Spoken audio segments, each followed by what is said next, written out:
Hello. Hello and good morning. Yeah, the microphone is working. Good job, OBS, for behaving. Hi, Hest77. The Winamp skin? That's just horseplay. Today is another day. And I'm trying to figure out what I'm gonna do today. Because I am a little scared about everything that must be done. There's like overexposed sunlight here, but not here.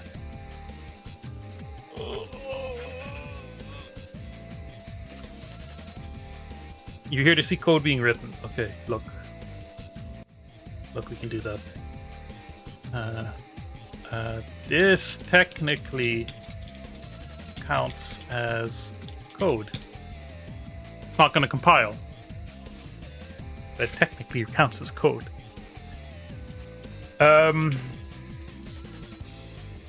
This entire project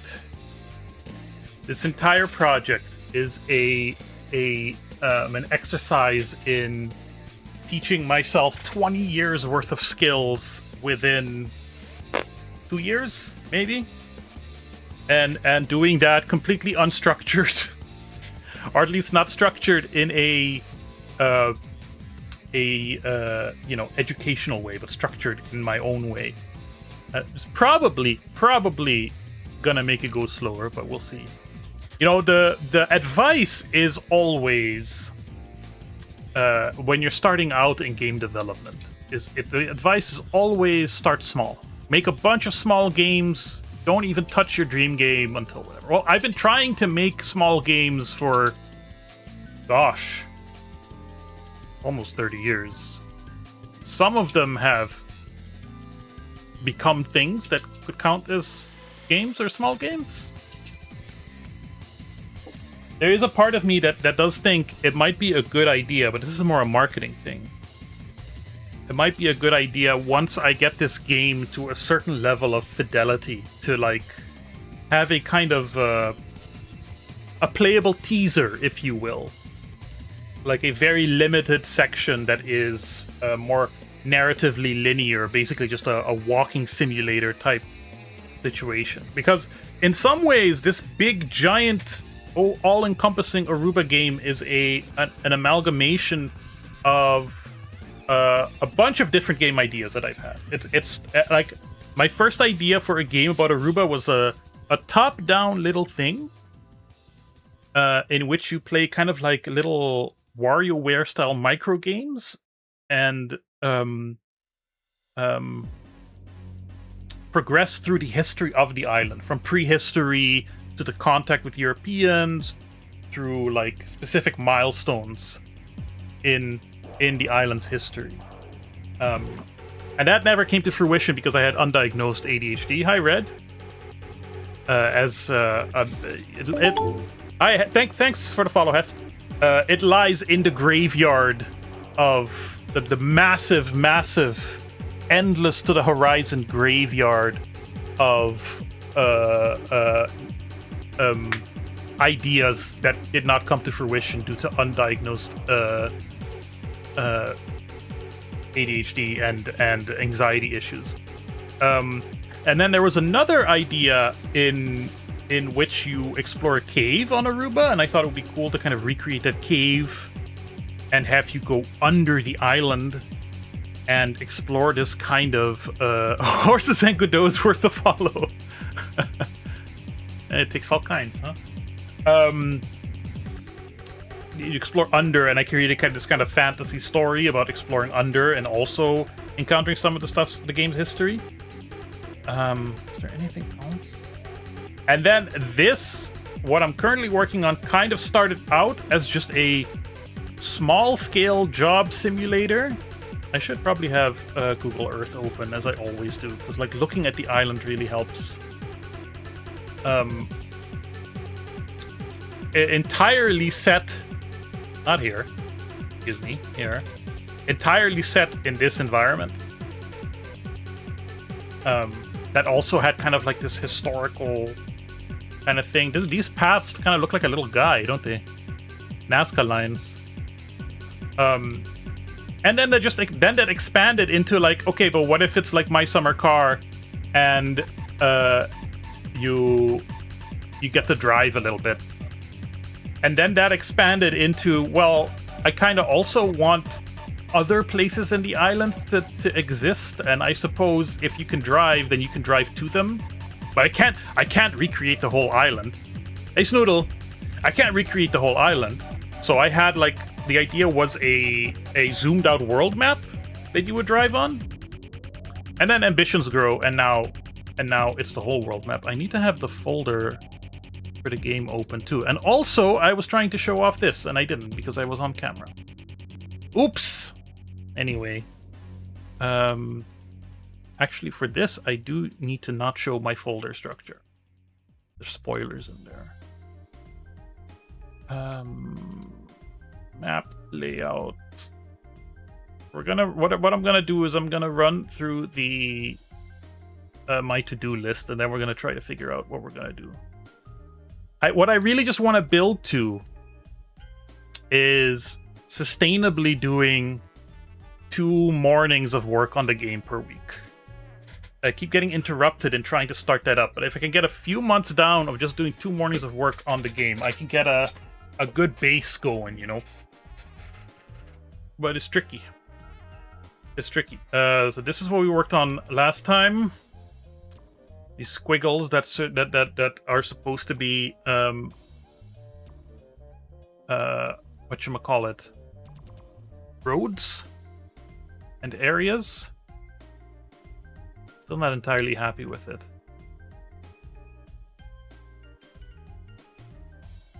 Last time I concluded thinking, you know what, you're doing this with me, right? RPG Mini Overworld would have been a neat angle. The goal there was to emulate Racing Lagoon. I don't know if you've ever seen Racing Lagoon. Fantastic little game that got translated fairly recently. Yeah, okay, so you know Racing Lagoon. Well, I'm going to show it off anyway for people who don't. Racing Lagoon has this wonderful mini map. Let me see if Dungeon Chill here shows off the mini map, where it's like this low poly little world, this low poly miniature world.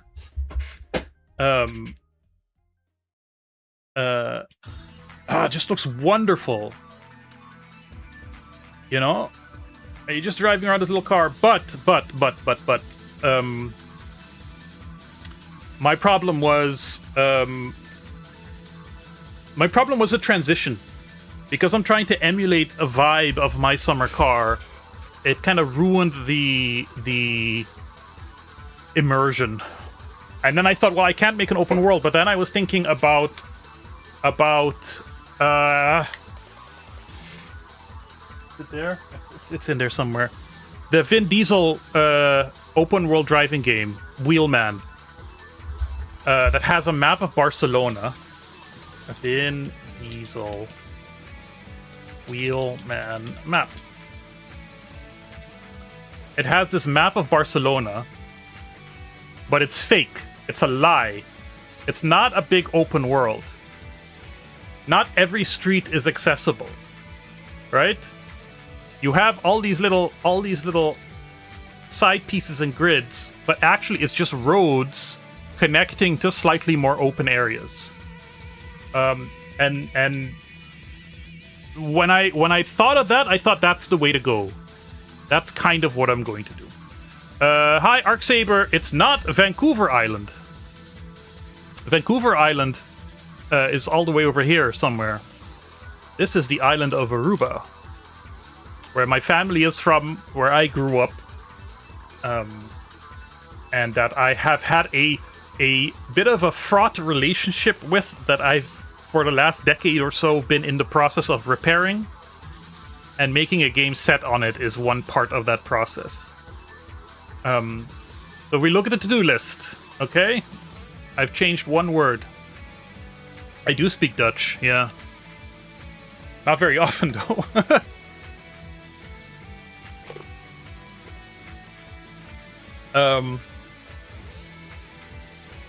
Do I have something in Dutch to read here? No, everything I have around me is in English. Wait, hold on.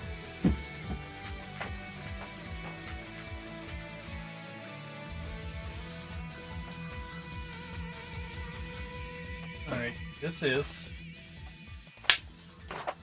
something I got from an old family friend. Hey, Loopy. This is... Programmeren! Hoe doe je dat? This is just like a photocopied Atari folder. De eerste les geeft u in vogelvlucht een overzicht van het Atari toetsenbord. U krijgt tevens een verklaring van de volgende belangrijke toetsen. That's my Dutch for the day. How many language do I speak? The horse training DVD. Just that one, Snoodle. Just that one. The rest is in English. How many languages do I know? I know.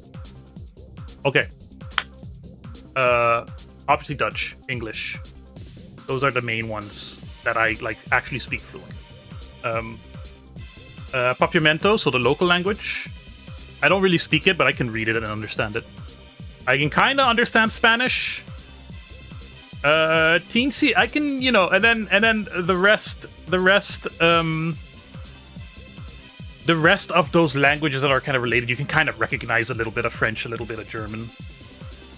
That's it. But on Aruba, most people are fluent in at least 2 of the 4 languages.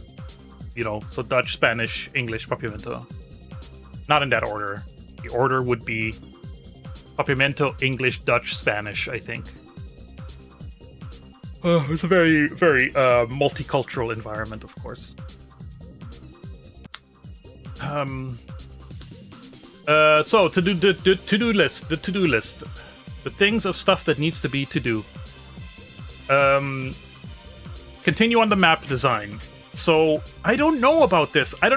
I'm having trouble visualizing the scale. And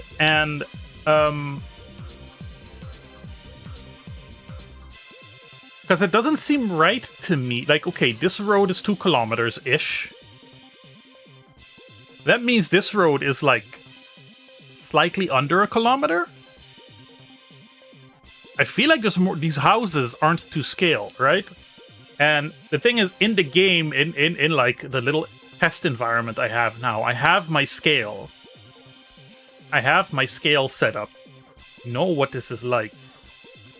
I need to... I think if I really want to lay this out better, I don't think I can do this in 2D anymore. I need to actually start sculpting a terrain.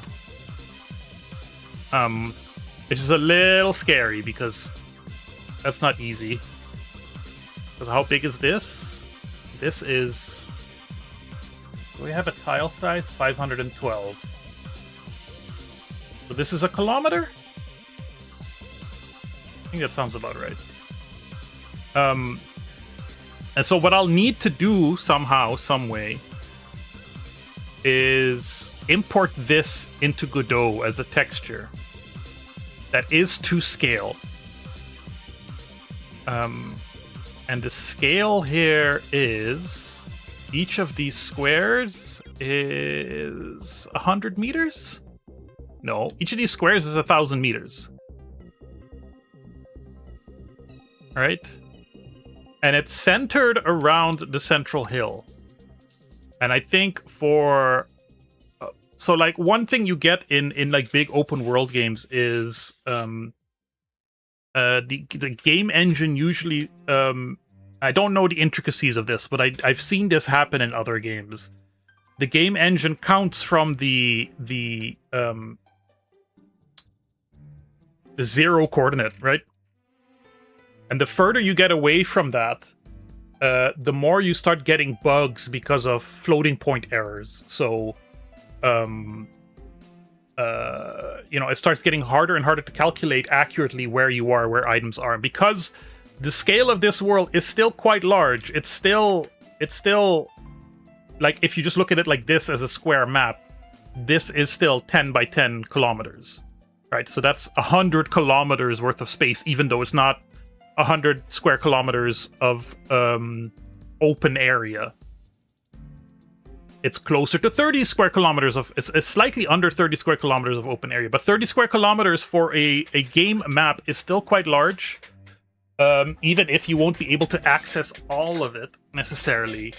It's still a lot of area for potential issues to pop up. So my idea is, even though the minimum viable product of the game, the initial release, you could say, is just this, which would be 2 by 1 kilometers ish.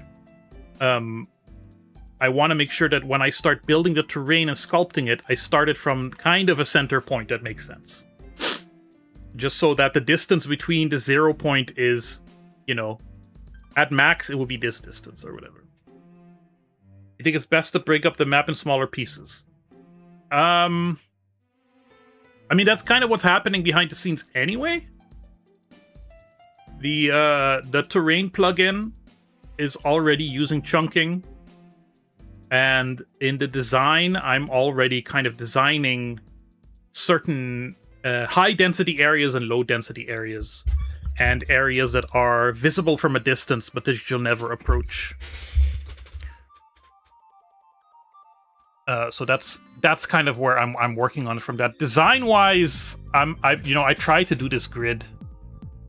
I'm having a hard time keeping to it. I think that's something I can work on within the sculpting itself. But again, I'm starting off with not knowing what I'm doing. Okay, that is the starting point. I am not completely ignorant, but ignorant enough to be dangerous for myself. I'm going to be doing things that in the future will cause trouble for me. But I am trying to minimize that, so I am trying to kind of start slow and think about how I'm going to progress. But the core idea is, if I get the character controller working well and doing what I want it to do, and I get the terrain working well, at least scaled up well, the basic environment, everything else just becomes something I add on top of that. The life sim stuff, the job sim stuff, traffic, you know, that kind of shit, that all is just added on top of this foundation that I'm building. That'll take me at least the rest of the year, if not more.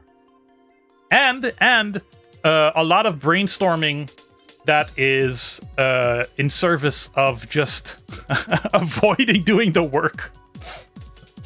That's what it is. Okay, so let's just take a look at the to-do list again. Continue sketch and bitmap because vectors suck to draw. I do need to lay out basic landmark placement. No, okay. You know what? I do need to do this in a bitmap if I want to continue like this.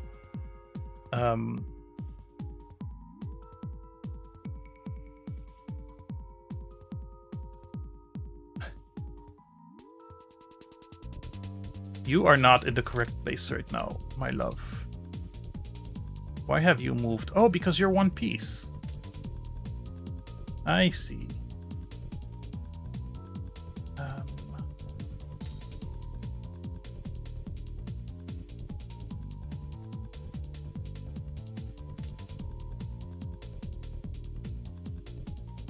Now I'm still looking at this map and thinking about where everything is.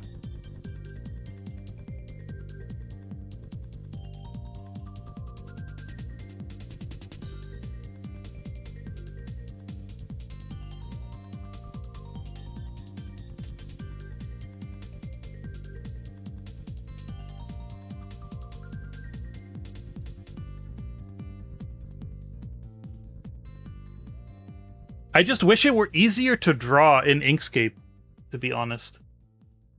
But it's not. It isn't. So I'm just gonna export this as a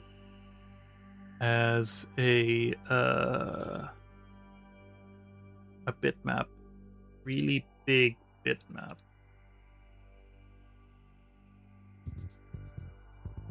I'm gonna export a few layers of it. I think that would be a good idea.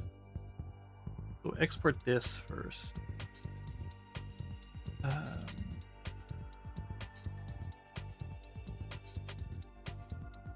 Okay, map. Map. Outline and biomes.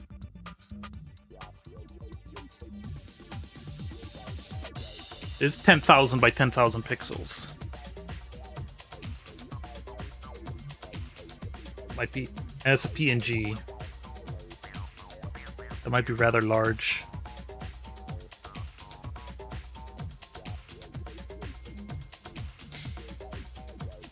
Look, Loopy, let's be honest. There is benefit to the brainstorming, okay? I've been thinking about 30 megabytes. I need to rename this to a PNG. I've been thinking about, because I'm not a software developer or anything, right? This is easily the biggest project I've ever worked on. Like, this is so much more complicated than any of the videos that I've done. And the videos are the largest, most complex projects I do.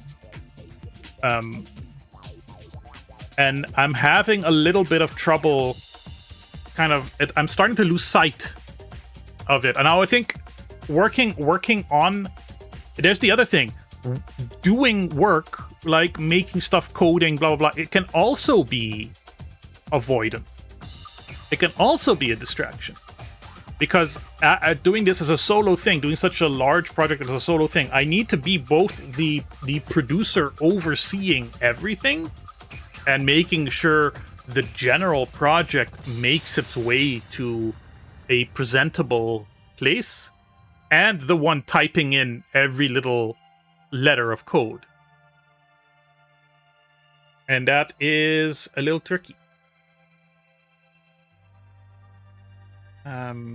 You would roads, or you would reference images. Reference images.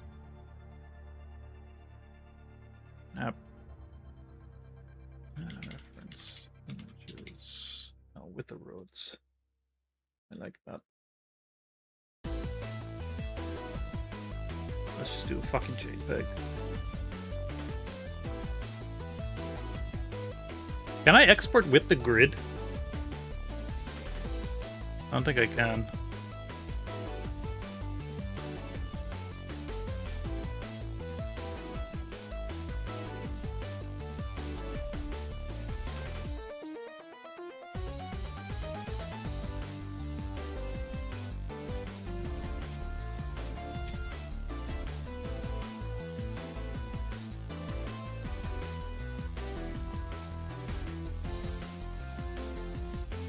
Oh god, no, the JPEG is terrible. Nope. That's not worth it. Quality at 90.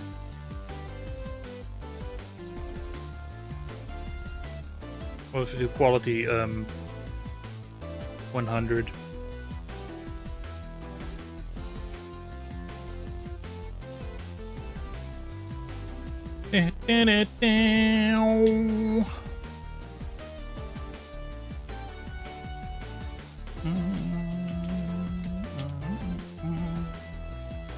But you know, it's that's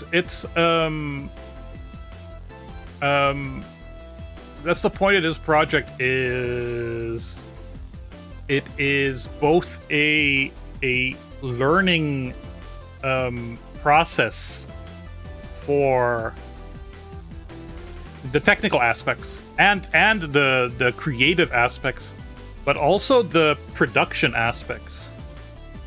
Okay. This is okay quality, right? Adobe codes texture assets into GPU native block format anyway. Yeah, but this is more just for my disk space in my work folder. This isn't going to be a texture itself. Okay. this is fine. This is enough to trace over. And then we still need not you and not you guys, but island sketch.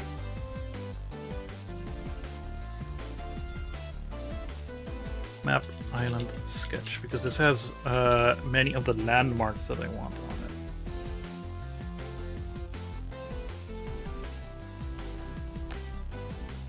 The road network isn't necessarily what I want.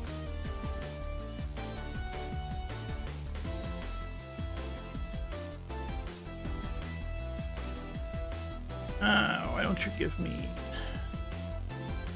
your .jpeg? Okay, so when we open up Krita,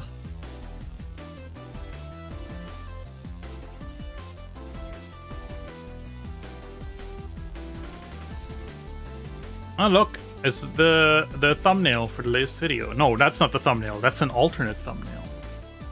10,000 pixels.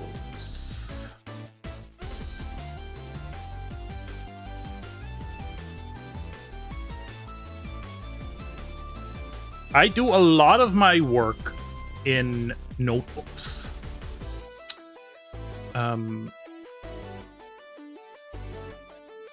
So I find a lot of it helps me to be able to sketch things out.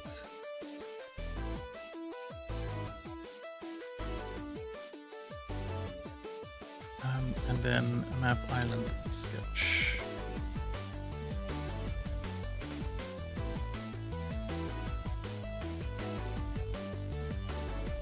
Can I do okay?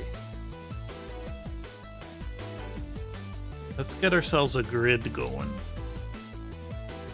Can I do a grid? Show grid. Is there grid settings?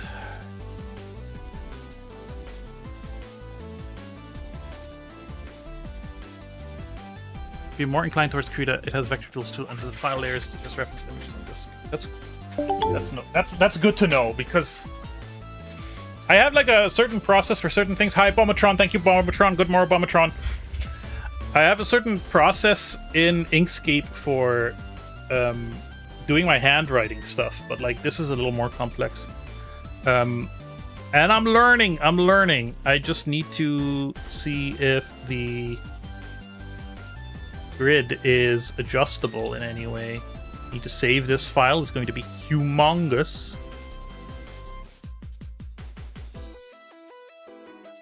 Map design, bitmap, sketch.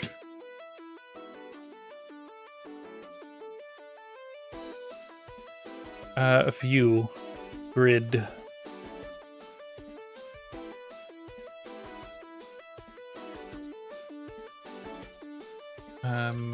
Krita grid size. Show grid, snap to grid, type of grid.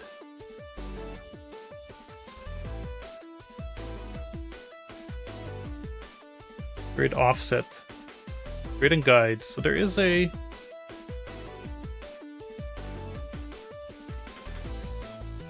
tools, settings, dockers. Grid and guides. The grid and guides, folks. I just need.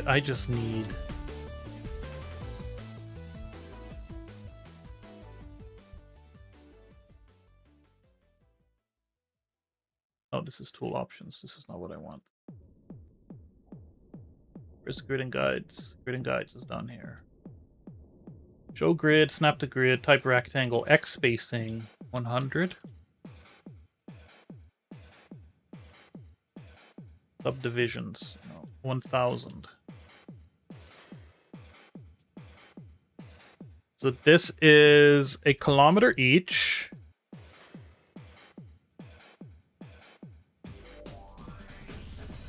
Is 1, 2, 3, 4, 5, 6, 7, 8, 9, 10. Yes. But then they're subdivided. maybe do like 100 and the subdivision is 10. But that let us maybe design a little bit more div style dots. This is visible, this is visual. Grid offset, we don't know. Guides, we don't need. Okay. So, map outline and biomes is our kind of top layer that we're working on. Now, why is it not centered? I don't know. Deal with it.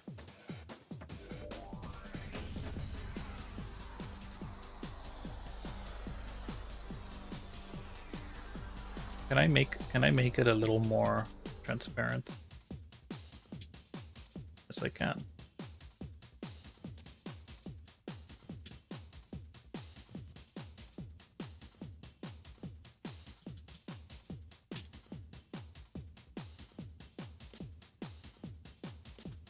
You could be a little less transparent, actually.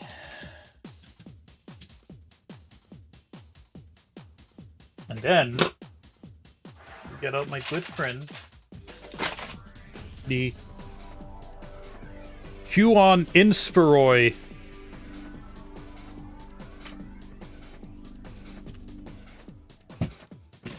And 10? Where's 10?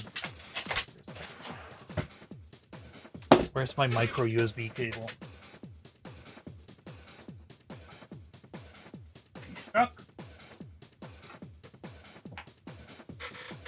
Oh wait, here you are.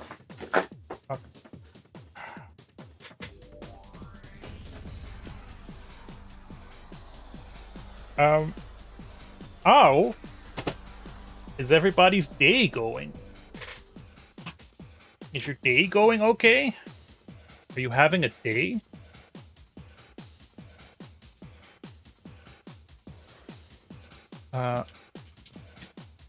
Sketch. And then we need a bright color that isn't that color.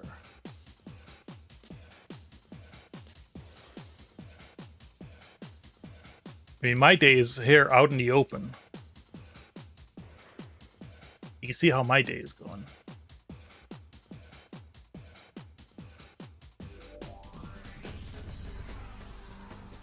Day is being had. What more could you ask?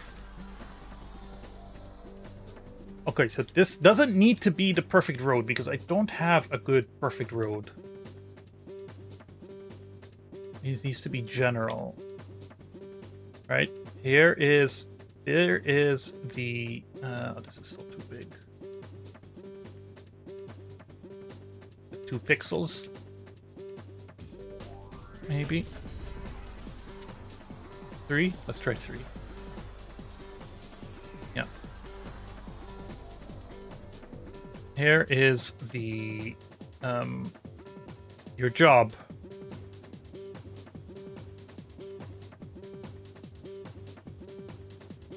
Here is the road. Now that's too thin.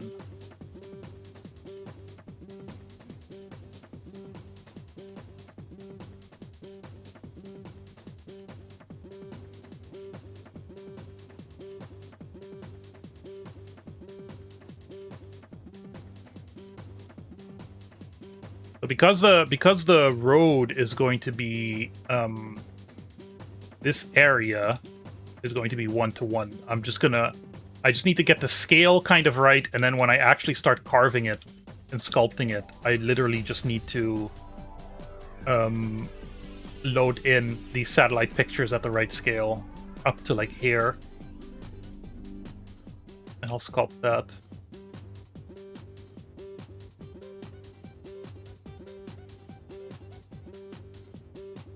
But mostly what I'm just trying to do now is get all the landmarks in their proper place. And that's still something that I'm struggling with.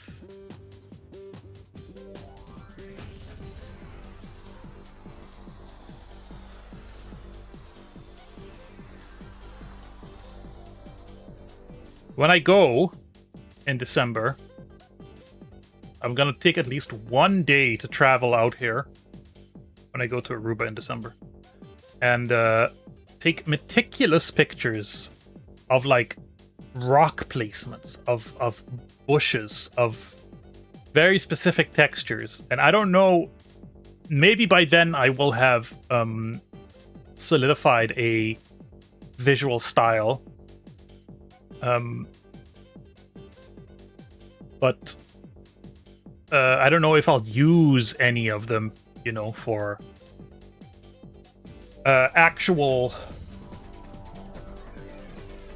textures or anything like that.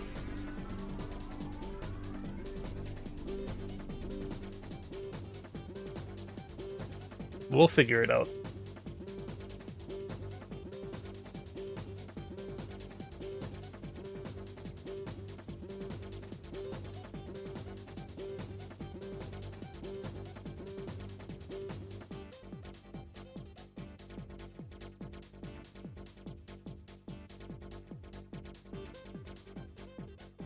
Player house.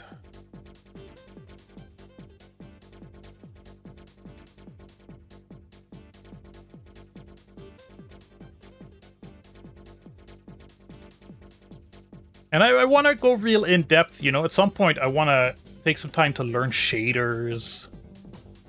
Have the game look really nice. I mean, it's still going to be, for the most part, a one-man band. Super market. I have had people offer help, which is, of course, lovely. I'm not yet at the point where I know exactly what kind of help I would need. There are definitely aspects of this that are going to be more difficult for me than others. I'm not looking forward to trying to figure out how all the life sim and job sim stuff is supposed to work. Because that is, you know, a kind of a level of spreadsheet programming I'm not particularly equipped for.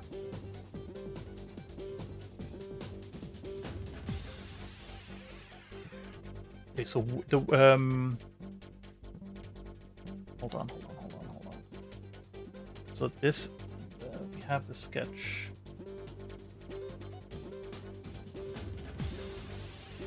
This is Palm Beach. So high-rise hotels are here.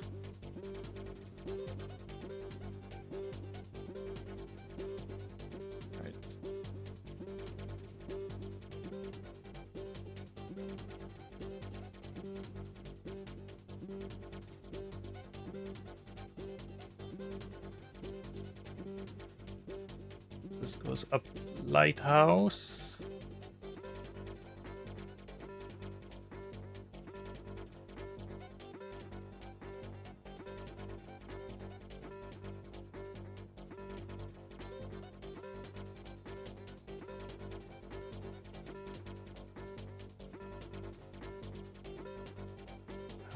Let me put these down here. This is Adventure Golf.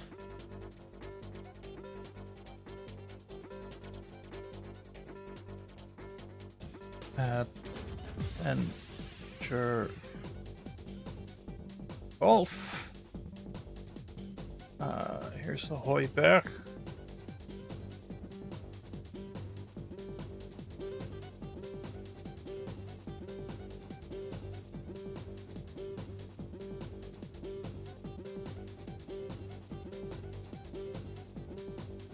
Here is airport. Let's just make it a square.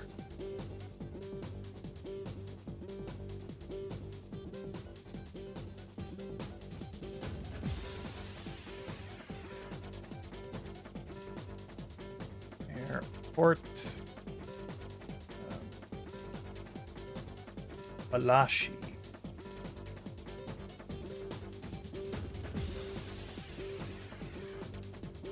Here.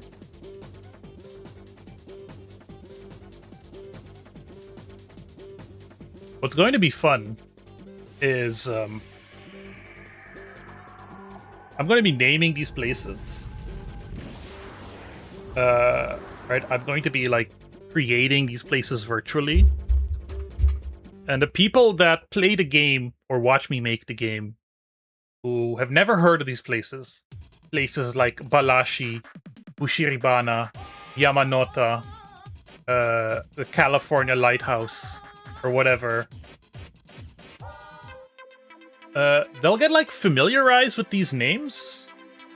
I'm going to be the one who is like pushing out these elements of Aruba to the world. It's a little wild, to be honest.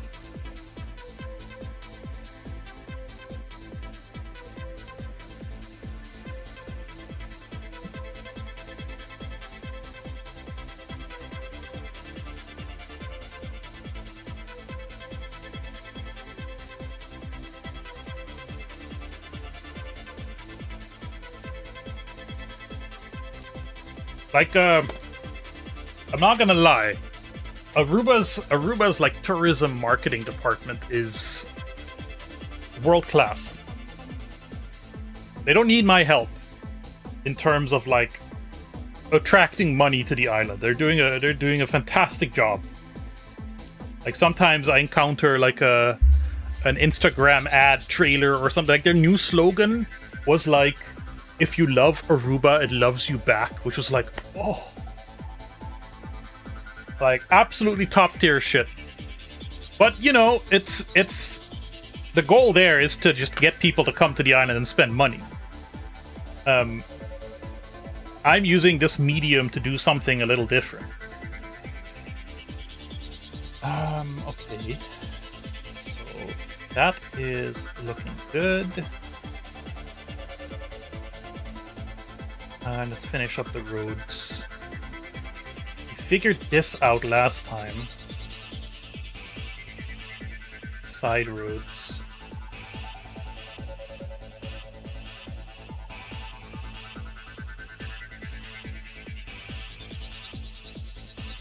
Again, doesn't have to be perfect.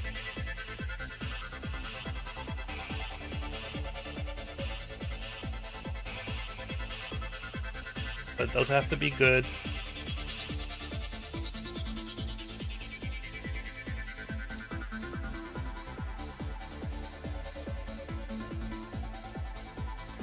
Your rock formations. Oh, where are you, cursor?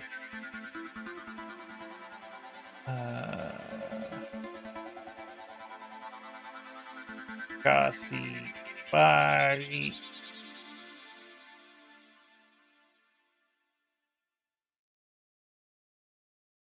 You know, how many people know Finnish curse words because of My Summer Car? A lot! Right now. A lot!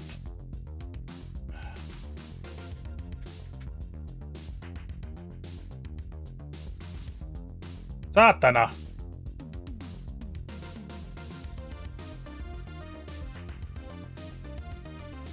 No, this is not that kind of game again. There will be, like, there won't be a curse button. It's not that kind of juvenile type situation. Well, what I find interesting is I was explaining some of this project to my partner. And wait, this isn't right. You come out here. You need to go something like this. And I was explaining to her kind of the context of those other games and how they're like juvenile nostalgia games. Right? They're about being whatever, a fresh adult in a big world and being kind of left alone. And I'm like, that's not what I'm doing. But in a different sense, it is, because it is set in 2005. It is loosely based on some of my own experience living there. It is, for me personally, a way to have the island exist in my computer, and not just the island, but then the island as it was when I was like a fresh adult. It's just that it's, you know, just like my childhood fantasy wasn't to build my own car and to be able to give everyone the finger and fart and that kind of stuff. Nor was that in any way how my life actually was. We need to go back to you. I want to understand this a little better.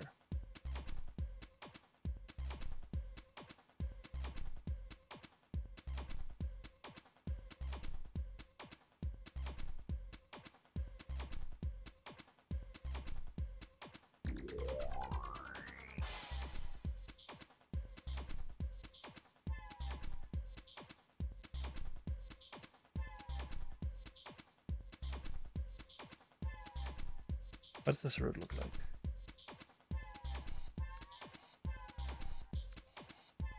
Oh, excuse me. Baby picture coming in.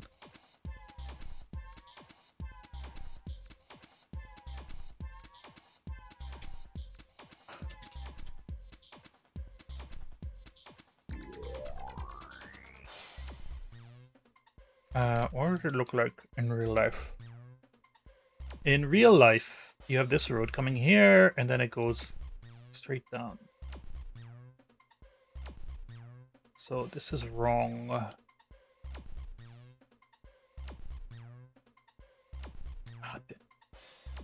Ah, damn.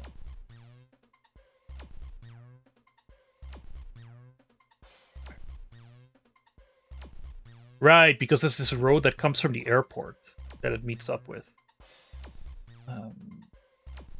There should be more something like this.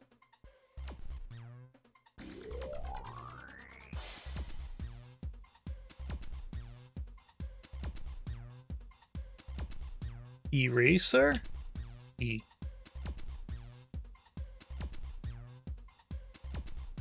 God.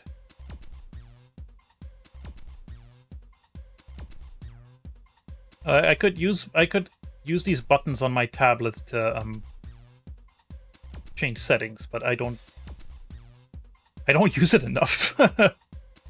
I only literally dig it out to sketch. Okay, so you go like that. That's fine. That makes sense. You come in here. Go like that. Go around.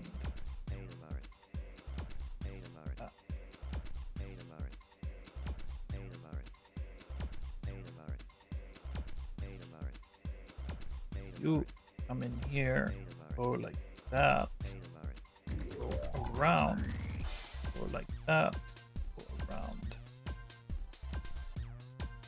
You encounter this road here again.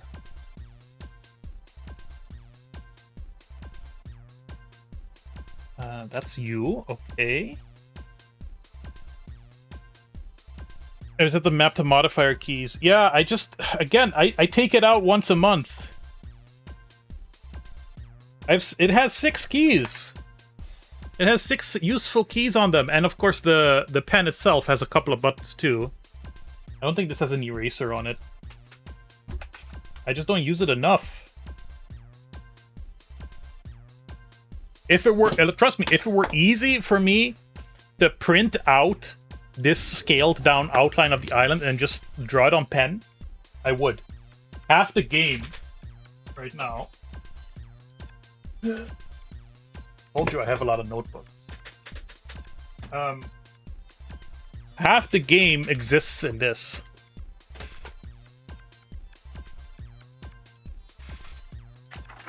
Alright, like this is my first words to myself. Build it until it exists. But like this is all the game. You know, here's how the little MP3 player is supposed to work. Here's a rough layout of the player character's house. Here's some character controlling shit and inventory shit and scale and controls. Here's how the doors in the game are supposed to work. There's more user interface stuff for the MP3 player. And the phone, and the wallet. There's logos. So, you know.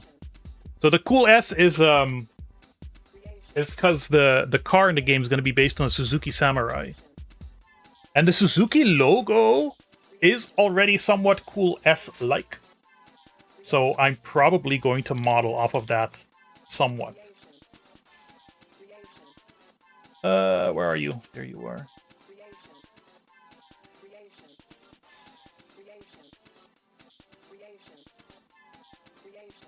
I want to have these fake brands. I have these names already figured out for these fake brands. I think that's fun. I have them written down in my digital notes too, but that's not fun to sort through. You know, like Suzuki will be called Shizuoka. I believe Shizuoka is their headquarters.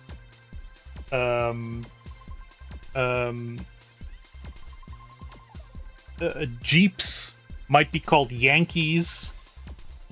No, Volvo's not going to be in it.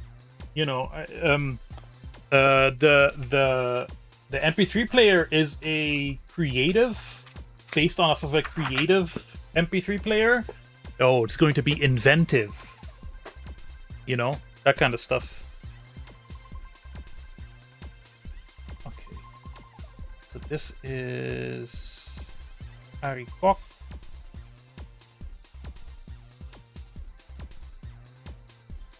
And this is the Kunuku.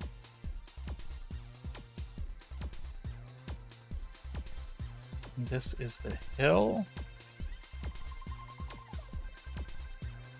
Harikok.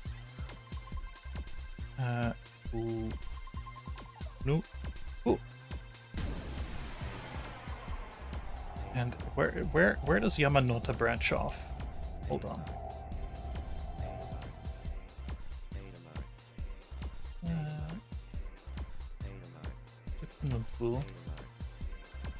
That's good. Yamanota branches off.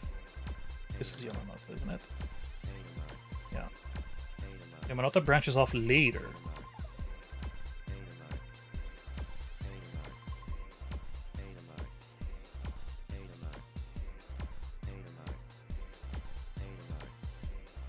Yeah. Oh, sorry. So you can see what I'm doing. Yamanota. Then here's this coastline road. Right, all the way down.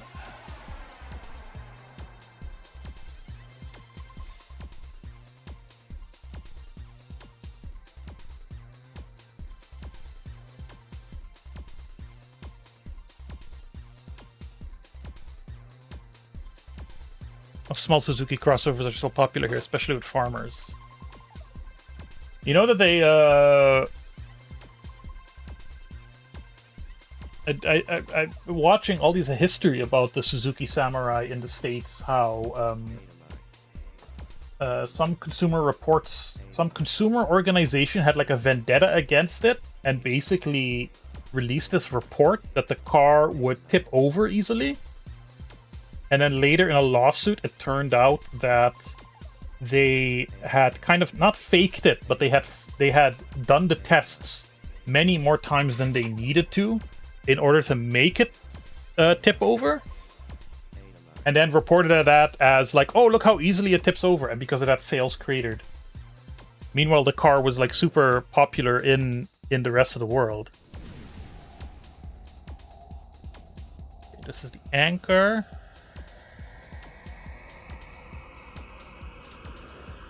Red anchor.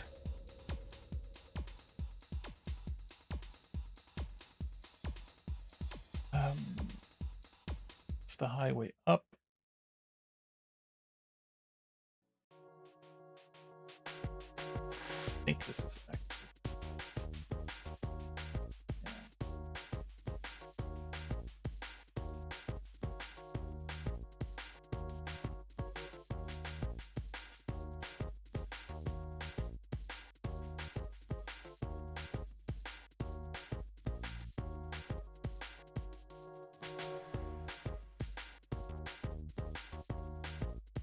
Cerro Colorado.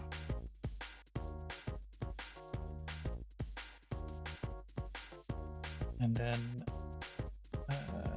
Baby Beach. Okay, so that's the roads done. Suzuki Motor Corp is the Consumer Union of the US.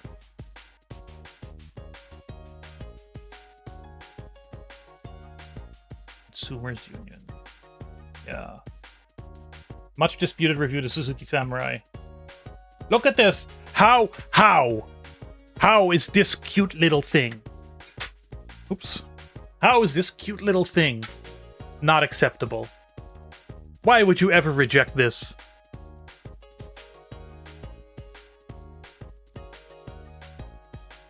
Gorgeous. Okay, so we have the roads sketched out in a way that I find acceptable. Although they are rather small. Should we do another color and just draw over them? Get like a beautiful pink. Make the pen size 10. Maybe 12, 13. And do cut nodes. I want that.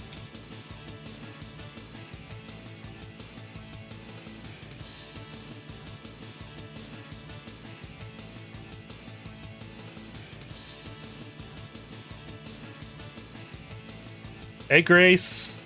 Yeah, and I'm streaming tomorrow night, too. 4 streams. Have I ever streamed 4 times in a week? Not sure.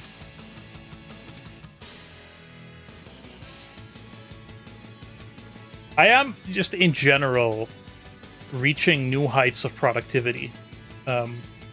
Which is good. It's just, some of that shit needs to start making some money soon.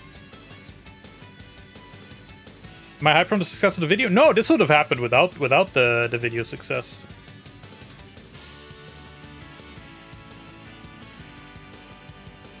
I am burning the candle at multiple ends because I need my life to turn around, and I want it to be through my projects, so I'm putting a lot of energy into everything. I'm putting a lot of energy into the videos, I'm putting a lot of energy into this, and I'm putting a lot of energy into the business stuff, the freelance stuff.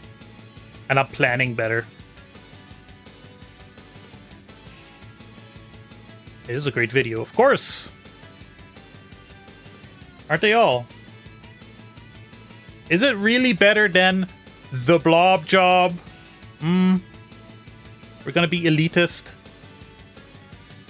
Is The Blob Job not also political in some sense?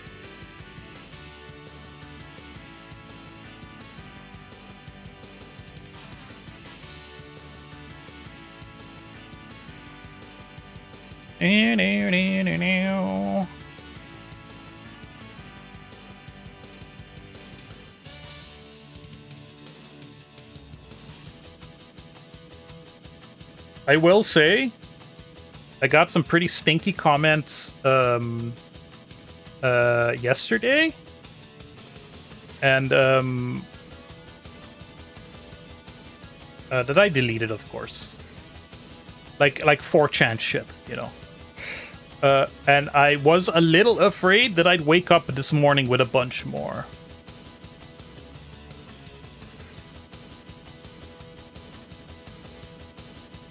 The Blob Job is in the realm of look at this weird old game. Yeah. Well, the problem is now... now I have a similar problem as with the Desperate Housewives game. Is this attracted a certain audience? The next video is not going to be anything like A Force More Powerful.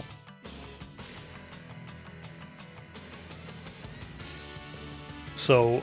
I know there are going to be some subscribers who'll be like, oh, I thought every video you make is going to be the same.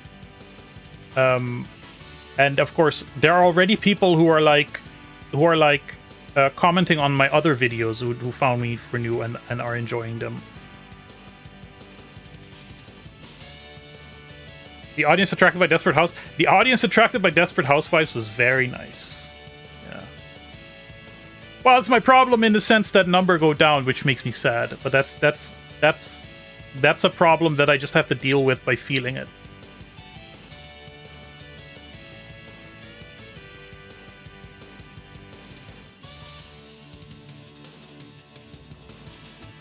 That goes like that. Maybe like this. That's a way to do it. But yes, I am happy with the performance. I am more happy with the very, very, very, very kind comments. You know, I try not to seek external validation because that's a dangerous road. But it's nice to hear praise. Is that so strange?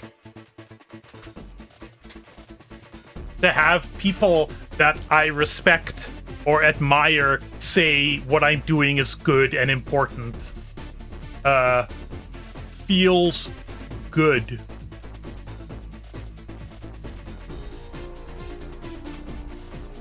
Especially since it comes from the heart.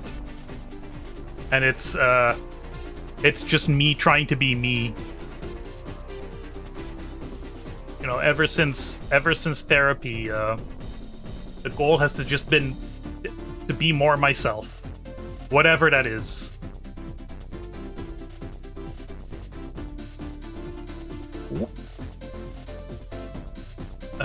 This is not correct, actually. Supposed to go here.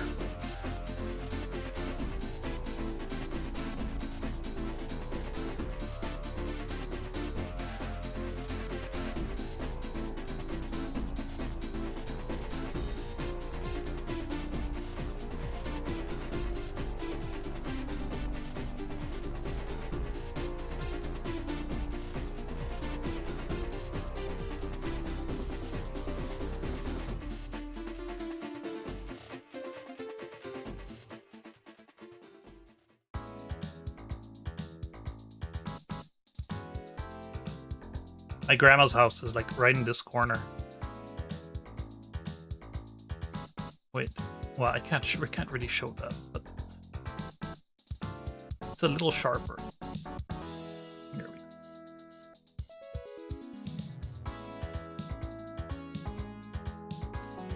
we go. There is a psychological thing that happens when you're mapping a place that you've lived in.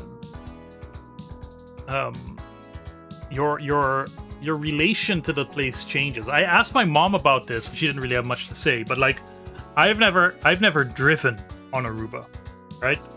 If I had to go somewhere, I had to be driven, and like half of the reason why I eventually want to get a driver's license is so that when we go to Aruba, we can just rent a car and drive ourselves.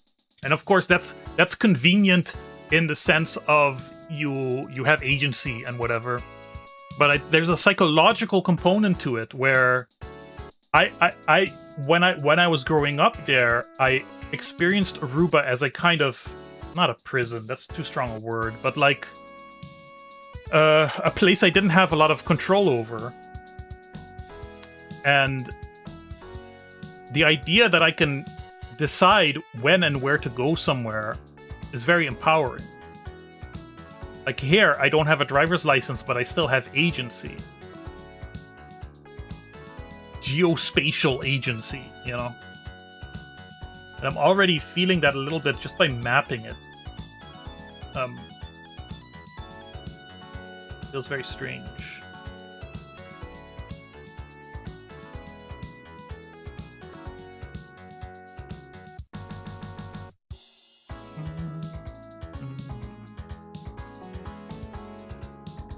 Also, about the video, my worry was partly, of course, the enjoy your errands, Grace. Good to see you. My goal was, of course, the my fear was the right-wing chuds and whatever, harassment, that kind of shit. But also, A much bigger fear is people who know a lot more about politics than me correcting me being wrong, even by the people considered wrong, even by the people who I would ostensibly agree with. Which is why I hedge things a little bit by saying, this is not my domain of expertise. Forgive me if I'm naive. But I also did seek out some third-party consultation, let's say. I think it worked out okay. I think the thing with doing political content is there's always going to be someone who at least sounds like they know better, but don't necessarily.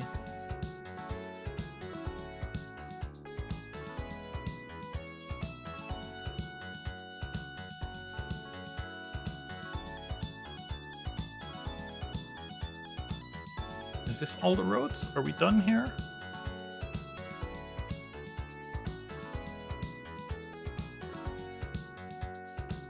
No.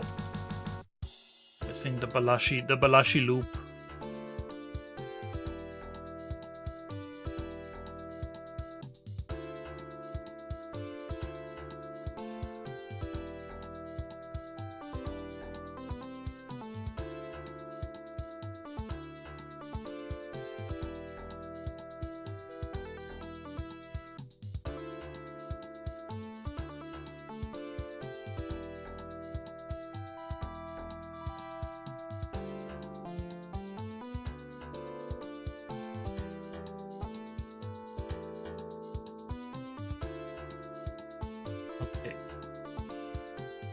That is good.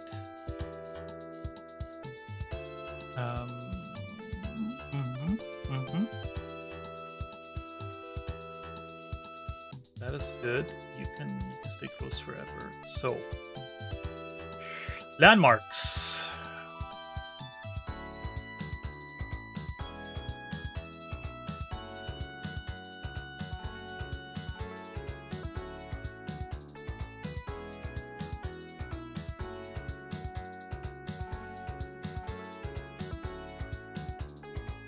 Why is it not drawing now?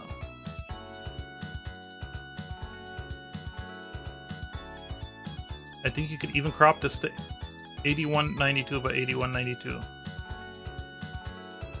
I mean, yeah. Yeah. Probably because I have the whole 2 kilometers of space here and down there. Yeah. My one thing I'll still need to figure out is how do I get this in Godot as just a, but then there'll still be a while before I get there. But it's just something I'll need to think about. How do I get this in Godot as a texture upon which I can just kind of use as a plane to sculpt on? Why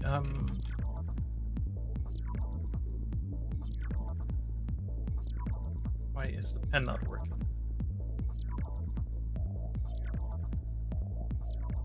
Capacity, everything is good. Nothing is selected.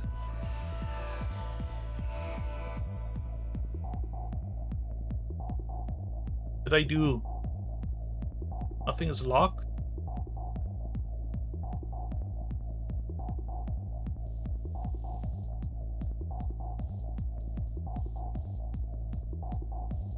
Oh, I'm on eraser mode. Yes. That will be the diffuse map for the terrain? No.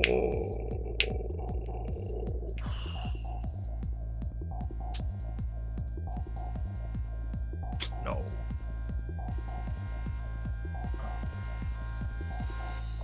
You know, that is going to be still a far future thing once I test, play around with, settle down on a visual style. I think I might have, as I sculpt, I might have placeholder textures that are just supposed to be an indication for what kind of color-ish should be here. Because if I go with something cartoony, if I go with something flat shaded, if I go with something PlayStation 2 style, you know, that kind of stuff. That's all still shit to figure out. Job, okay. Get rid of you. Okay. As placeholder helper. Yeah. But again, I don't think I can sketch that out at this scale. Like I have these rough kind of biome zones, you know, just kind of based off of this. Based off of like, okay, here it's brown, here it's very built, there's some patches of green, and then there's some more sandy patches. But yeah, that's so many bridges to cross when we get to them. Are you good?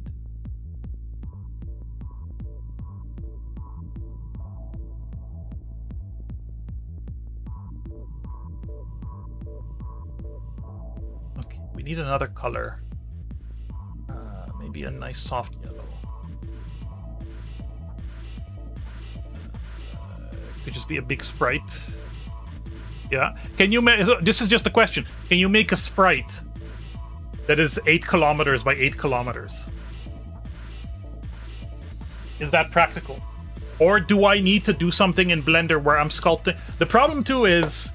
I'm going to be sculpting terrain, but a lot of this stuff here is kind of jagged cliffside stuff. So there's going to be a lot of meshes that are going to cover the terrain also. That I'm not going to sculpt in, that I'm just going to drop in some basic meshes just to kind of lay it all out. But that'll be a thing to kind of think about as well. And to what extent can I reuse stuff there and make it modular? Because there will be elements that I want to make unique and interesting. And I'm also just one person. Natural. Bridge. And here is Andikuri.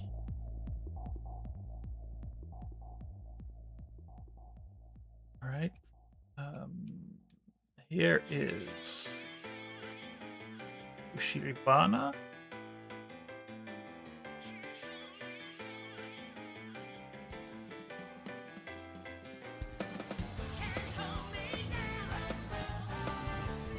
Here somewhere is Sierra Cristal.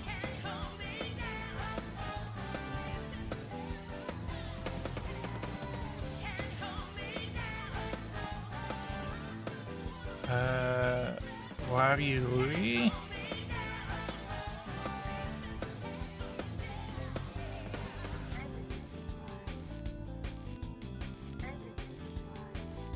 Alto Vista. Alto Vista. Alto Vista is like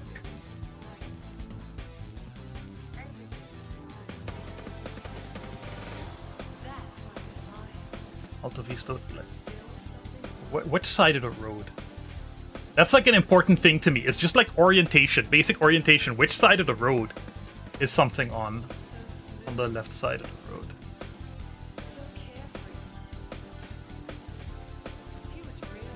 I'll go east.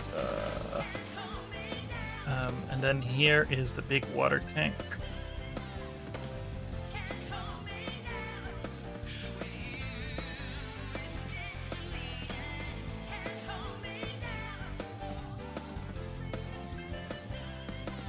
Okay, and lighthouse.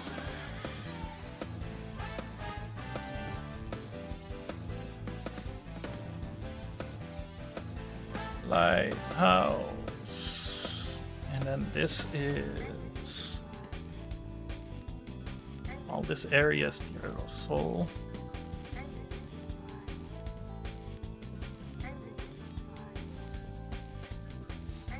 You have the skill you're pushing the RD2 map area. Yeah, it's total land mass wise, it would be a little under 30 kilometers squared.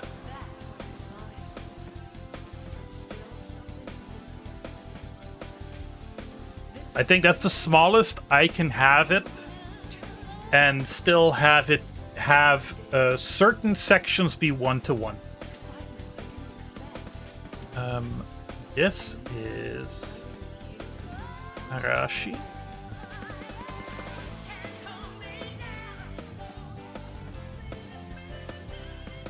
And again, so much of this is just planning for future expansion.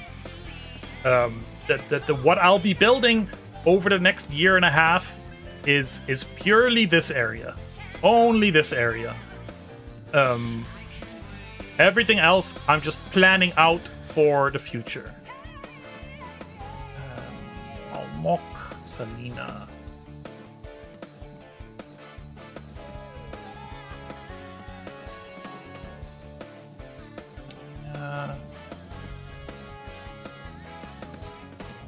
Almok.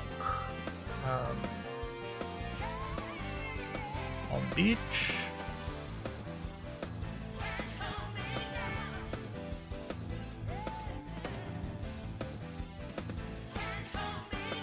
Bali.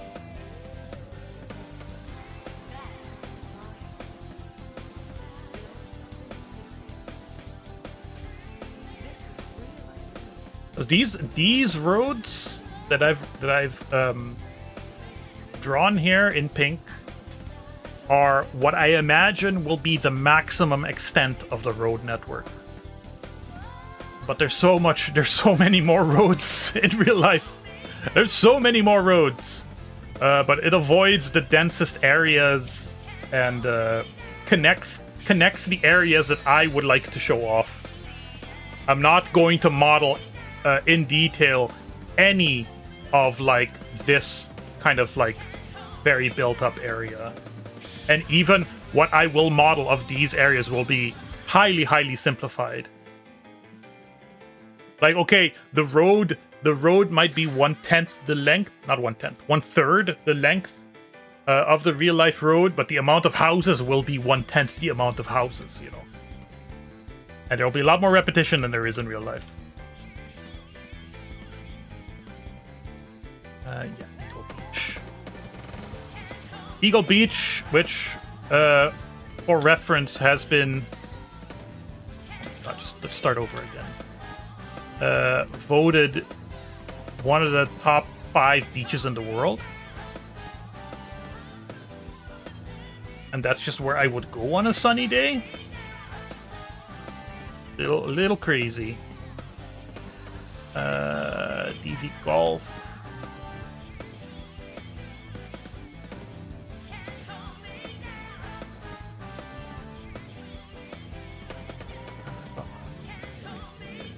It's like here somewhere.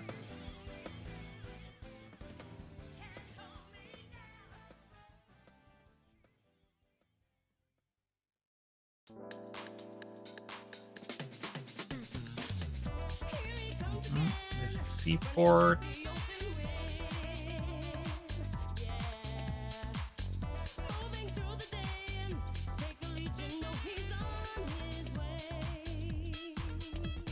Here's the dump.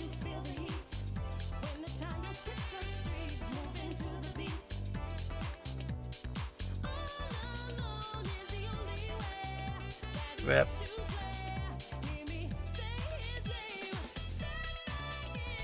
Obviously this is sponsored Hoon.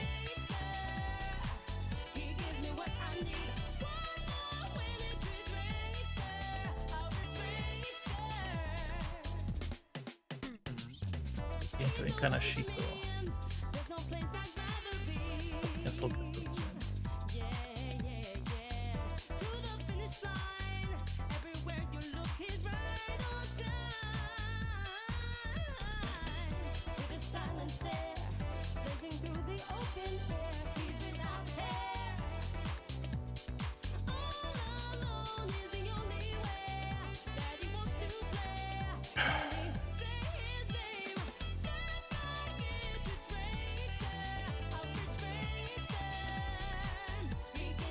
Is there a water tower?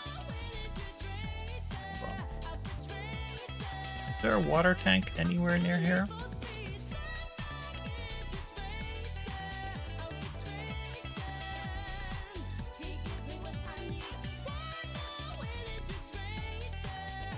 There's not.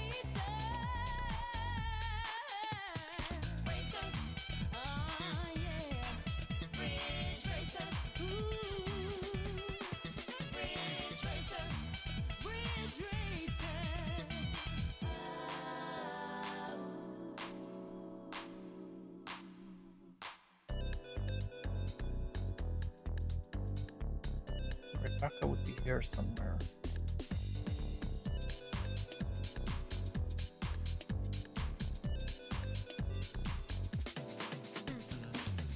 Right here.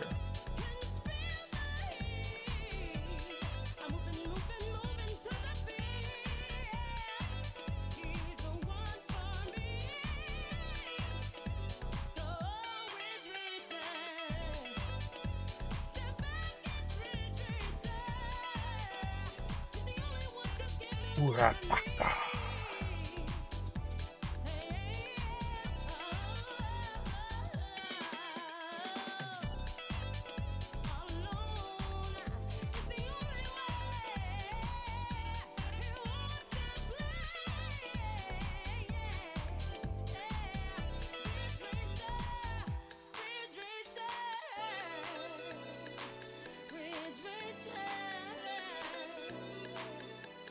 What are you for? Oh, drive-in. Drive-in would be here.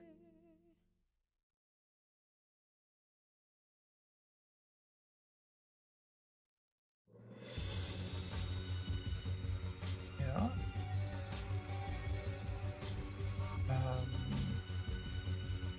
Mango Alto is here.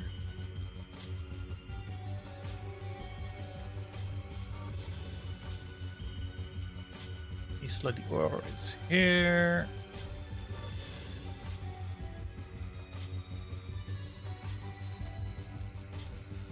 And then there's another water tower here. Yeah, water tank.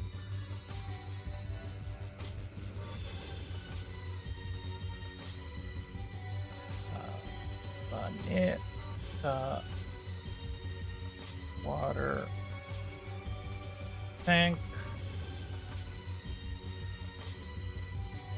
Refinery is all of this. Where are you?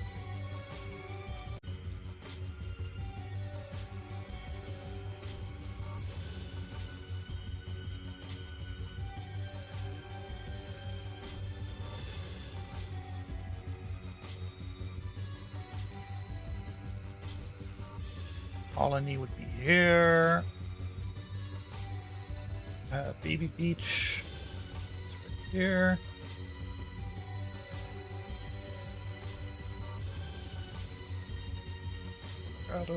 Grado. Red Anchor. Okay, here we get a little more complicated. Here is the prison.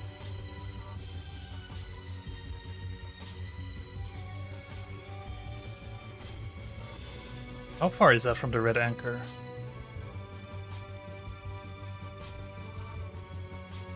Yeah, the Red Anchor's right there. It is right there.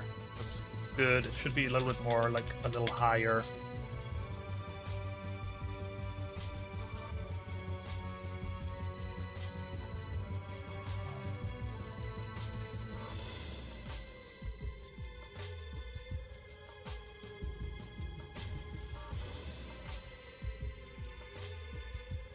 Another golf course. A little airstrip.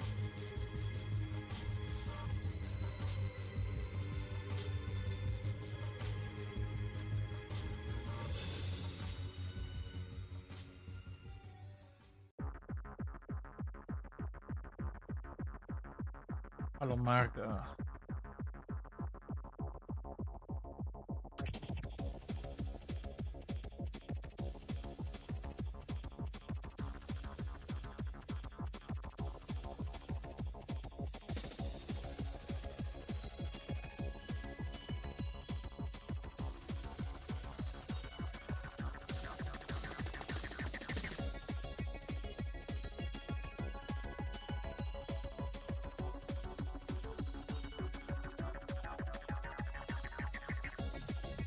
witch house there somewhere.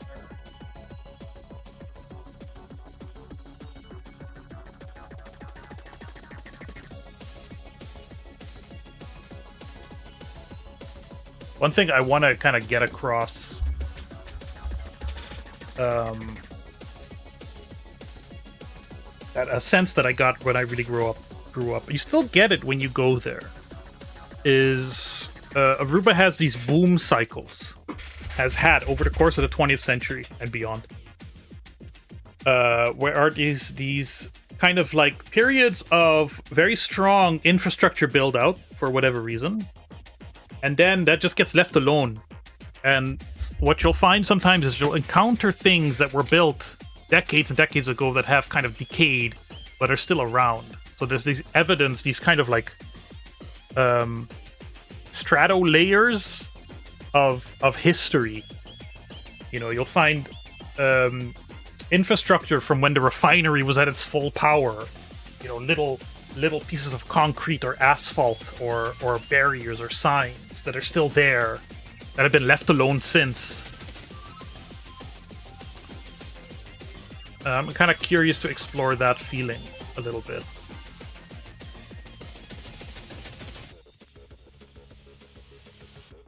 Okay, so golf is not here. Golf is a little higher.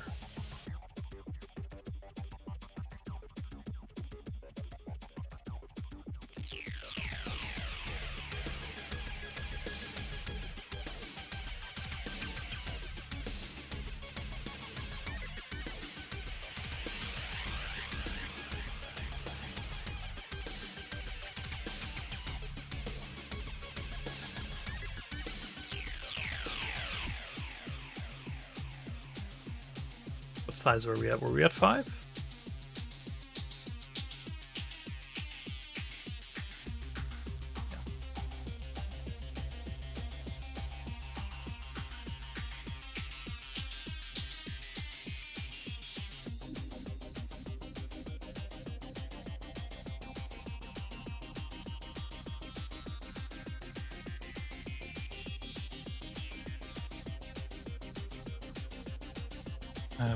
How's the airstrip oriented?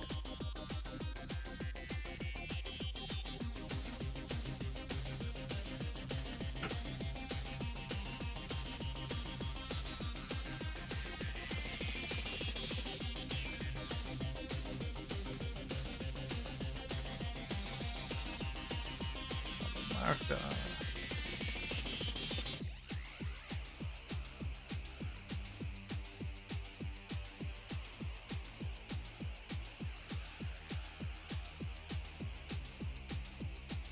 Oriented in the same, not exactly the same as the airstrip.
Mocha Prince. It's you.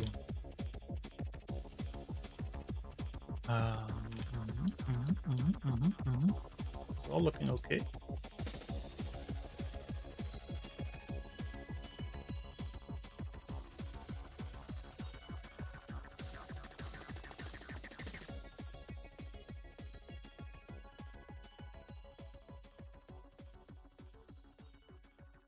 Here's Dos Playa.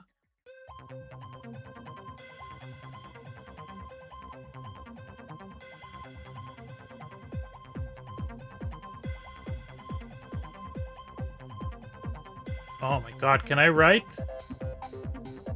Thank you.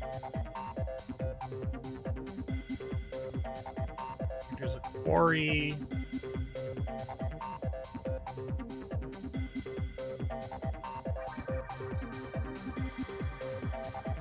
Anything else that I need to reference? I mean, there's a thousand other, you know, curiosities and attractions, but nothing else that I think... I did still need to do the islands. The outer islands.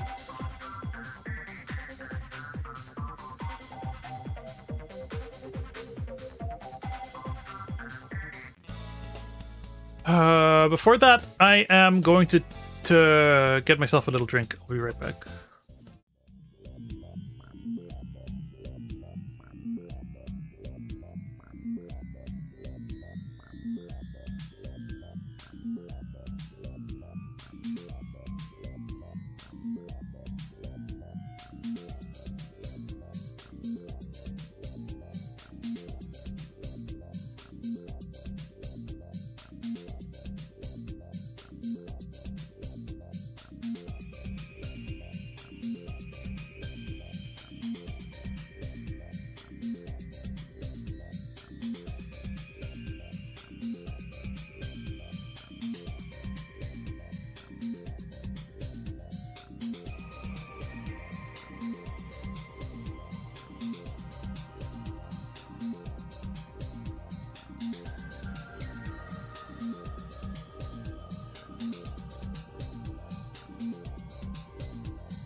Hi. If you're Dutch and you know what this is, you know I'm having a great time.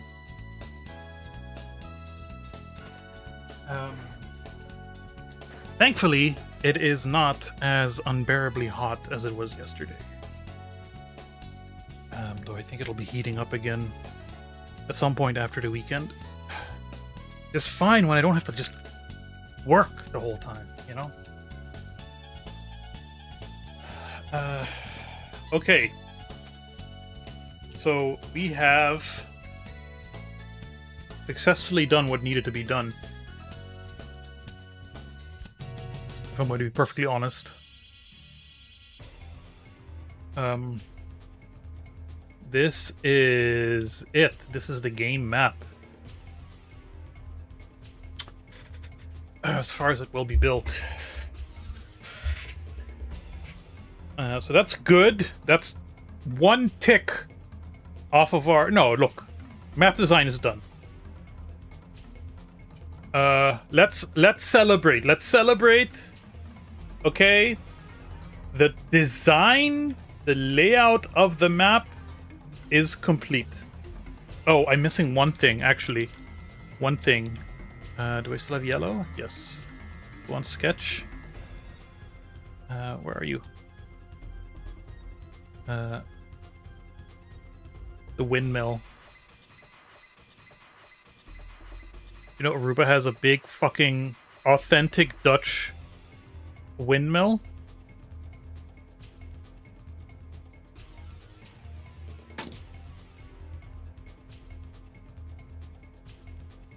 The mill, Aruba. It looks ridiculous. It's a resort. It's real. It's not a fiberglass construction. It's a real Dutch windmill that was pulled apart in the in the 60s or the 70s. I think the windmill itself is from... What year is it from? I have a book that explains it. It's in one of these books.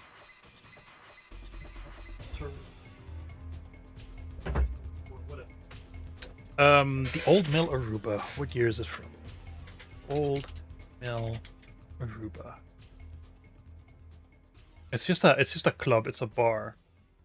Windmill built in 1804.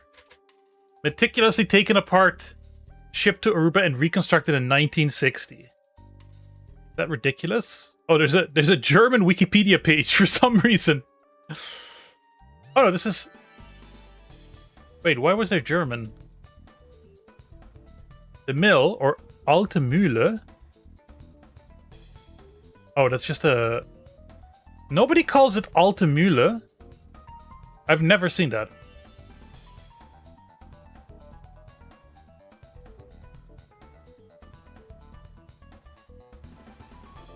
It's funny, it's from Groningen. Ridiculous. But yeah, that'll have to be in the game, right? Especially since you're driving past a road. Is this the right place? It might actually be a little earlier. Yeah, it's here. That's it. This is it. I need to move this.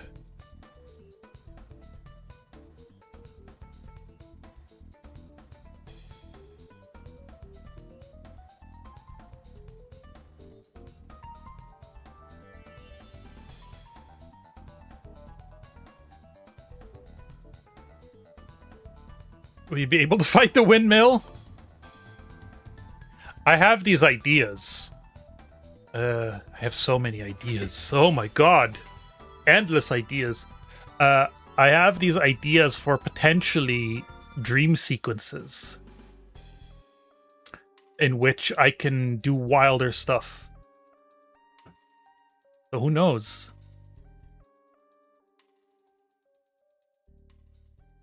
Who knows? Not I. Mill is here.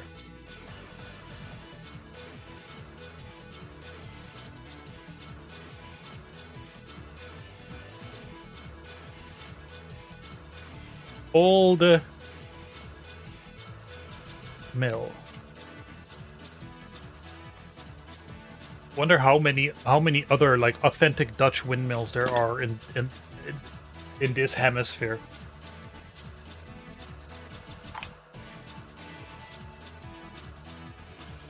GTA 5 also allowed players to pick up plants and made them feel funny and play as birds. Remember that. Various animals, if I recall. But that's one of the things that I'm enjoying about like laying out this project is it really is I'm just building a foundation that has one core room, right? Which is this cycle. Live here, work here. You can't really see the mouse. Live here, work here. That's the core. That's the core of the game. That's the main thing. Everything else is just fun stuff that I'm building on top of that.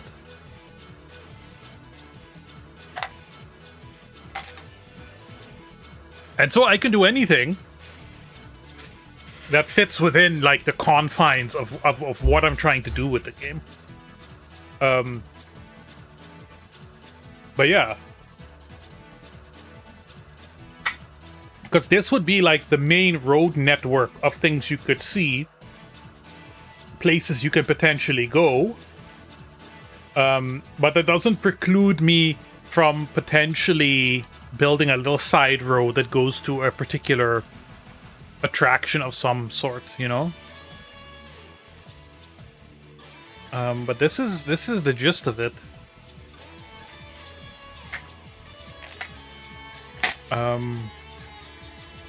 Let's add to the to-do list. Let's add to the to-do list. Start terrain sculpt in Godot. One import map and scale. 2. Start with rough island outline. 3. Rough elevation in relevant areas, and then start building out natural bridge area. You know what's weird? I had this too when I was making the video.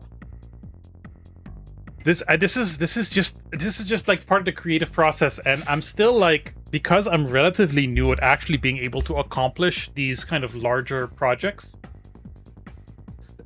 I have these long to-do lists, and they're usually ordered by like feasibility, by kind of like ease to do that I can do right now. It doesn't necessarily mean it's simple, because a simple thing can rely on more complex things that you need to do beforehand, right? But feasibility, this I can do now, this I can do now. And some of them are still big things, but they're just stuff I can do now. Like writing a video is easy because I just need my research and my notes and my mind and a keyboard. Editing requires enough footage, requires the script being done, requires the voiceover or whatever I've recorded to be done. So it's this whole thing. But throughout this whole process, I have in my mind this vague notion of a finished product. And the more I work on it, the more that vague notion starts to solidify. But not in here, but out there, like on the computer or whatever. But it's still such a strange feeling to like right now, I have removed make the map from the to-do list. Because the map is now made to the level of which I wanted to make. And because of that, a thing that was in the distant future, which is start sculpting the terrain, all of a sudden becomes something which I could potentially do next week. I mean, if I had more time today, I could start today. But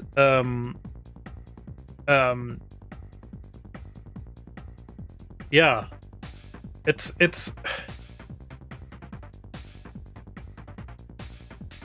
a strange feeling to like strike things off your to-do list and then move on to the next thing.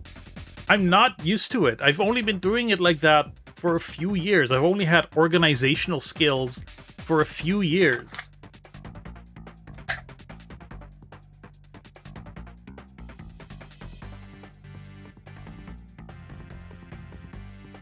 Sorry, now I'm chewing on ice because I'm nervous.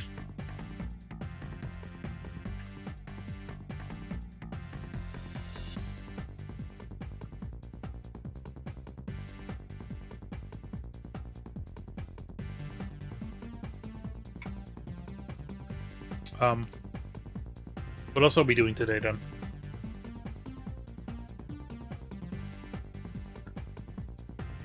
I have some unsorted notes we can go through. Grandma's house. Hey, all mind. Grandma's house is a cute double door, maybe a little bit of sunflower decoration. Double door meaning like barn door? What do you call maybe you know this, all mind. Because you have a Sonic Racing Crossworlds badge, so you're very knowledgeable. What do you call the door that kind of like opens up at the halfway point and then the bottom half stays closed? That's not a barn door, but it feels like it's a farmer or something.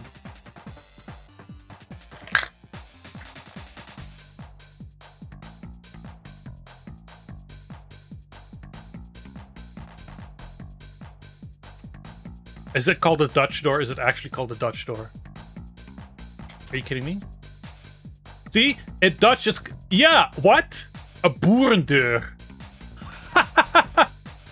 What the fuck? These Dutch people sure do get around. I don't know English. Acute... Well, I'm... Stable door. Dutch stable door. Half door. It's weird. It's weird to call it a Dutch door. But okay. Thank you for that. You didn't let me down. Player character getting pushed out of water is just like a force zone. Sitting thoughts. If I have dynamic/movable seats, and this counts for car seats as well, I need to have a more dynamic place to place leave marker in case leave marker is not on solid ground or inside a collidable place. I don't want characters getting up and clipping into walls or falling off of cliff. We got a version of those in LATAM where the upper part is more like a window with metal bars. Yeah, I've seen those. I've seen those in the robot.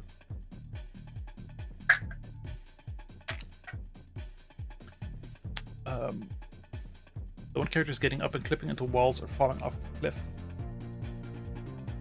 Both vehicles with one seat have 2 leave markers. How do you decide where you step off? Control-wise, how do you get up? Normal seat, just press a movement button, but in a vehicle seat it would be different. FOV and vehicle affected by velocity. Okay, this I did figure out. Using pocket items while in driving mode is just checking them but can't control them. In driving mode, you check your watch and you shift. Do I have that in my little chart? Phone, look mode, use mode, yeah. Yeah, so I can get rid of that. Can you interact with fixtures while a pocket item is out? Right hand used variable. I don't know what I mean. I don't know what I meant by this. I don't know what I meant by this. Pocket items. Press key once to check item. Grab it and look at it, but can still move around the room. Press key once again to use item, aka press key 3rd time to put away. Yeah. This was annoying.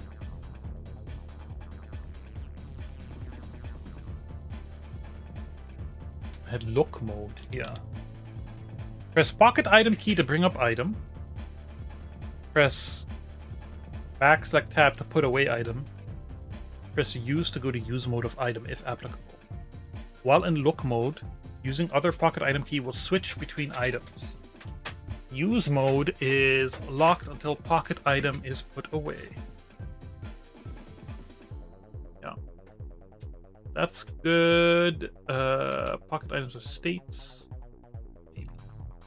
Life's a beach, round color trash cans. Miasma tag geometric detail.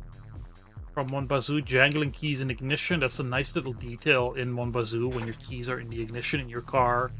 They kind of wiggle with the physics. Other sources of income, scratchers, lotto huts. We talked a little bit about this. Monbazoo has Monbazoo has like 5 pretty consistent ways to make money, and it feels like it's a little too gamey. So I didn't want to have another way to make money. I think the only way to make real money is to do your job. And maybe if you need it, you can borrow a small amount from grandma, but only once and with consequences if you don't repay. Only once and with consequences if you have to pay. But then you might maybe you could do lottery stuff. You think it should have an MS-DOS aesthetic. So the problem with that is, here's my reasoning for why it can't. The game is set in 2005. So if I were going to go for a nostalgia-based aesthetic, it would probably be something which is a little trendy right now, which would be kind of PS2-ish graphics. In fact, I have referenced Outrun 2006 as a potential thing to emulate.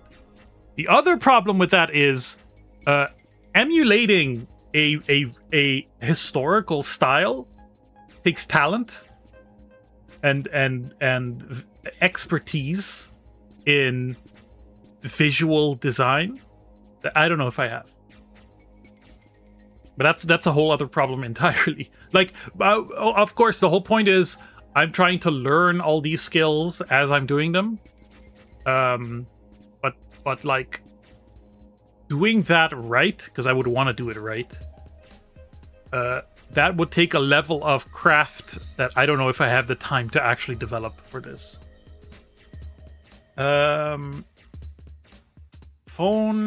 Grandma's pink bathroom. The grandma in the game is going to be loosely based off of my own grandma who passed away last year. She was 96. She lived a good life. So I want to have a few references there. Monbazoo does this thing. Okay. So one thing I'm trying to figure out. I'm going to talk about this a little bit because I need to brainstorm about this. In a video game, when you drive, whether it's a racing game or an open world game, you are usually encouraged by the world to go at top speed wherever you can. Right? Because you want to get to your destination as fast as possible, and there are no traffic laws really, and even if there are, they're usually just a nuisance. Right? So you're encouraged to just go top speed wherever you go. And the other thing is, I find in most games, even racing games, your sense of speed is not commensurate with what speed actually feels like in real life. Like you go, if you go, because you're encouraged to go fast, usually in games, if you go like 50 kilometers an hour, it feels extremely slow. Because you're never supposed to go 50 kilometers an hour. That's just a speed you transition to on your way to 200 kilometers an hour. Right? In San Andreas, in a Watch Dogs, in Cyberpunk, whatever. I want speed and distance to have real weight. And there's two things here, I think, that matter with that limit your speed, besides being limited artificially. One thing I really want to do, and I'm gonna have to experiment with this. There's three things. One thing I really want to do is, if you go off-road, you're going to feel it. It is not going to be easy to just cut through the grass or, you know, not be on the road. It's going to slow you down significantly, and it's going to be a rough ride. And especially on like hilly environments or whatever, your car will not have enough power to make it up that hill, so you can take a shortcut. You're going to want to stay on the road, both for the smoothness of the ride and also because that's the only place you can actually reach your top speed. The top speed in your little Suzuki Samurai by default will not be very high. Dirt roads will be slower than paved roads. But so those are ways that I'm keeping you on the road and holding you to like stay under a certain speed or not to take shortcuts, to kind of role play driving. Right? Some other games may do this too by having traffic, a lot of traffic. Although I find that gets tedious, like in a truck simulator, American Truck Simulator. There's a lot of traffic, and then it just gets kind of tedious and annoying. And the Aruba can have a lot of traffic because it's a very car-centric culture. But that's not what I'm using to keep you, to give you a sense of speed by keeping you at a certain speed. The other thing, and this is something that Monbazoo does, is there are occasionally cops that have like little radar guns, and they can give you pretty significant fines, and those fines are like instant. Well, you do have to pay them. So that's one way to kind of at least keep you on your toes, because it's not always visible. Now, at some point, you get to buy a radar detector. At that point, you stop giving a shit. So if you're not hearing the radar detector beep, you're just gonna floor it no matter where. And there's like one pedestrian in the entire game that you could potentially hit with your car, and if that happens, you die. But fines for speeding is another thing I can implement, that there's a punishment for doing this. But I think the most effective way, and this is what My Summer Car does really well. In My Summer Car, right, your main vehicle... in My Summer Car, you need to put your seatbelt on, because if you crash, you'll fly through the windshield and you'll die. I want to have that too. There, you will have to put your seatbelt on. That gives the player a message too, that like, if you drive recklessly, there will be consequences. You won't just reset, or you won't just be fine just because this is a video game. But the other thing, and that's the thing that I think My Summer Car does really well, and no other game that I've played does this at all. Not even Monbazoo. Because you build your car, the car is very fragile. It has visual damage, but also any of the like 100 parts that you install can fly off, can explode, can break. So you treat your car with a certain level of respect. You give it you give it a kind of reverence, because you've built it yourself, and it takes a lot to build it. It's an accomplishment. You're proud of it. You don't drive recklessly, because you'll flip the car and then you'll have to walk very far. You'll break the car and then you'll have to tow it back home and maybe search for all the little parts, and you have to put it back together. You have to make money to buy new parts, etc., etc. So it gives you moments. You can go fast, but you're not incentivized to go fast very often. And because of that, the sense of speed is normalized to like dirt road speeds. Now you have, of course, you could do the rallies and stuff if you want, but those are factors, I think, that make the player subconsciously slow down. And now I'm not gonna have a car being built in the game at all. I'm going to just have a car that can be damaged, both visually and in terms of performance. But I do want to encourage this relationship with the car, this thing that is necessary in this world to get around. So, like, one of the ways I'm already doing that is the base walking speed is a lot slower than it is in most games. And that makes you appreciate distance. It is realistic, like 4 or 5 kilometers an hour. But in most games, I think you're zooming around at 10, 15 kilometers an hour. And you get infinite sprinting. Whereas in my game, you won't. The walking speed will be slow. And you will be able to run, but not for a very long time, because it will drain your energy. You can get in your car, but if you drive recklessly, there will be multiple consequences. And those consequences are serious. You know, you get a flat tire, right? You can get a flat tire. Now, the Suzuki Samurai, very famously, like a lot of these little these little 4x4s, have a spare tire on the back. Okay. You get a spare tire, you have to manually change your tire. Okay. Well, you get 2 spare tires. You know? You're trying to drive over those rocks to take a little desire path. I'm not gonna let you.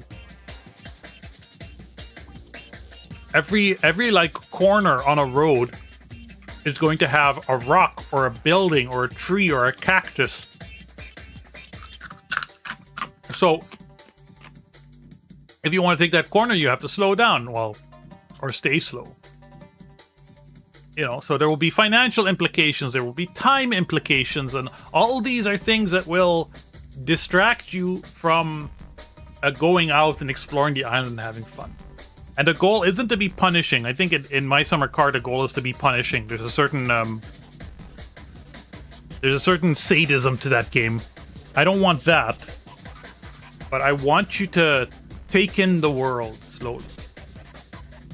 So that's kind of my learning from Mombazoo. And in Mombazoo, you build the car, you can just crash the car, no problem. It won't break. Not a single piece will fly off. Nothing will happen. You might flip the car. And then you have the little this little ratchet thing that you can use to turn the car back around. Let's see, what else do I have? Placing items. Just have items in hand, but use a tasteful hologram that is not too distracting to show where it will be placed. Alright.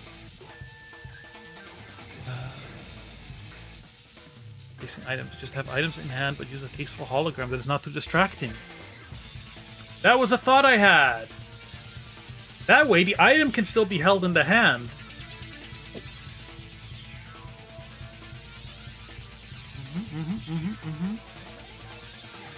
Character controller.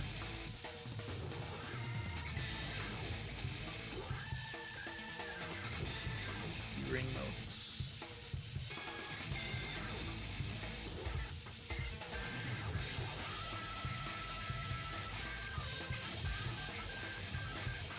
Add card.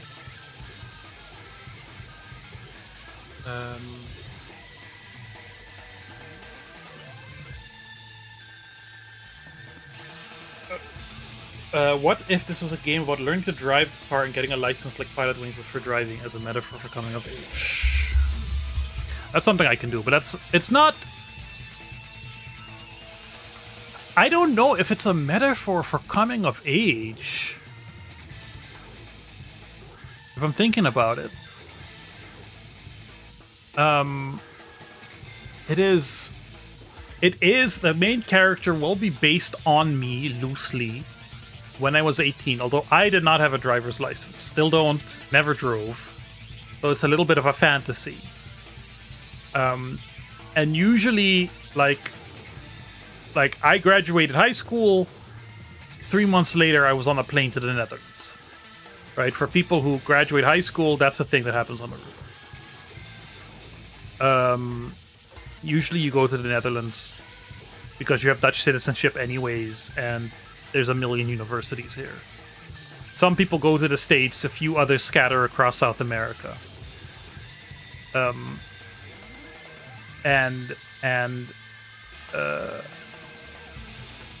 The story here is the main character just graduated high school, but they're staying on Aruba for a year. Hold on, I'm getting comfortable as I chat about this. They're staying on Aruba for a year. Their parents run the tourist stand at the Natural Bridge, and they have decided that they are going to sail across the world or some shit. They're leaving the island. And they have sold or rented out their house. So the main character moves in with grandma. And gets a job. Their uncle is a little bit of a man baby, an adult child. Well-meaning, but not particularly competent. And therefore, for at least a year, to make some money, to live a more free life, the main character works there and maintains it, and kind of takes charge of it, if the player so chooses, potentially, to just make money and to just explore the island. It's a metaphor for being left behind, if anything. But I suppose that'll kind of start developing as I work that out more. Will the engine overheat? I don't know about overheating. You know what? I think you've asked this question before, or someone else has asked this question before. But overheating makes sense. But I don't want to make it too gamey. Overheating to mitigate speeding. Don't want to make it too gamey.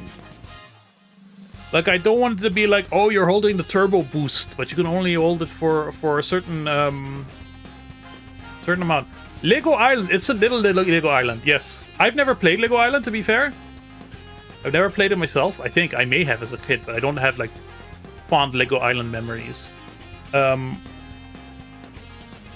But there is a little bit of that where it's, like, very free to kind of just explore and chill and do fun activities, while kind of balancing that with your life meters, hunger, thirst, heat, money, etc.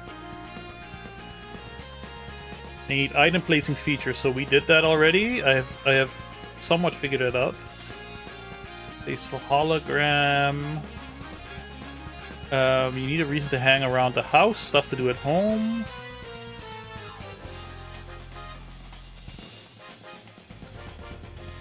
Monbazoo has this thing. I want to think out loud again. Monbazoo has this thing where to save the game, you play games on your computer. You just click on the keyboard and then a little animation plays and it saves the game. But it also speeds up time. And it's a clever, a useful way to speed up time when you have nothing to do. I believe My Summer Car also skips time when you save, although in My Summer Car you have to use a toilet to save. So I think, and in My Summer Car, your meters do grow over that time. In Monbazoo, they really don't. So there was this period at the end there with Monbazoo where I had my maple syrup operation going. And I just needed to... and because I had unlocked a lot of things, I unlocked the ability to sell my maple syrup whenever. So I didn't need to wait for the Maple Syrup Federation to be open or something. And And so I could just sit there and click on the computer over and over again to make hours pass, days pass, have my maple syrup accumulate until it's full, and then go sell it in one shot. And I was like, I'm glad playing the game. I'm glad that it had that feature, because otherwise there'd be a lot of downtime where there's nothing to do. Or nothing that I wanted to do. But also, I could see myself now cheesing this system. Right? I just wanted to make $30,000. All I had to do was skip time. And the human mind loves these shortcuts. So I don't think I want that in my game. I don't think I want it to be easy to skip time, but that means also that I have to make it like to make sure there's always something to do or something to work towards. Stuff to work towards is a little tricky, because this is another thing with Monbazu. You have this stuff to work towards. Like the best part of that game, kind of ironically, is when you're still in the middle of building out your maple syrup operation. And you're not making that much money, but it is flowing. But then as soon as you've got it fully upgraded, there's nothing more to play towards, because what do you do then? Then you don't have... So like, I think there's this balance, there's this budget balance, just like there's in real life. There's a budget balance of money you are making to save up for a big purchase. Let's say so I have this idea for the Suzuki Samurai, that it is, the Suzuki Samurai in real life is a 4x4. It's a neat little off-roader. It's very light. It's not super powerful, but it gets the job done. It's very small. It can get to a lot of places, right? So it's a fun little off-roader. It's not like a hardcore, a heavy diesel, big fat tires off-roader. It's a fun little rock crawler. And it's 4x4 capable by default. But I thought what would be fun, off-roading is a thing you could potentially do in the game. But it would be fun to gate that, to have by default when you get the car, when you start the game, the off-roading is broken. So that is something you could potentially save towards if you accumulate 5,000 florins, the local currency. You can get the car fixed and have it become a 4x4 again. Maybe upgrade the tires, suspension, that kind of stuff.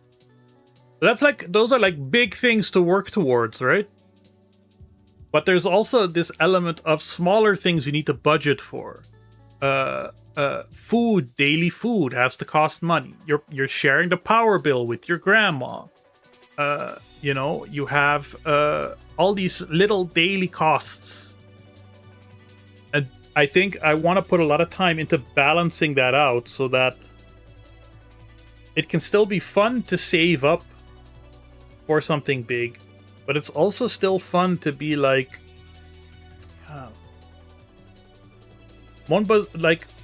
my summer car has this thing where you can drink from anything.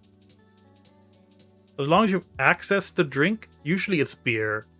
But there's you can drink from faucets and stuff, right? Your thirst can be mitigated in multiple ways. Monbazu has you buy maple syrup. And has you buy poutine as food. And you can only buy 4 of them per day.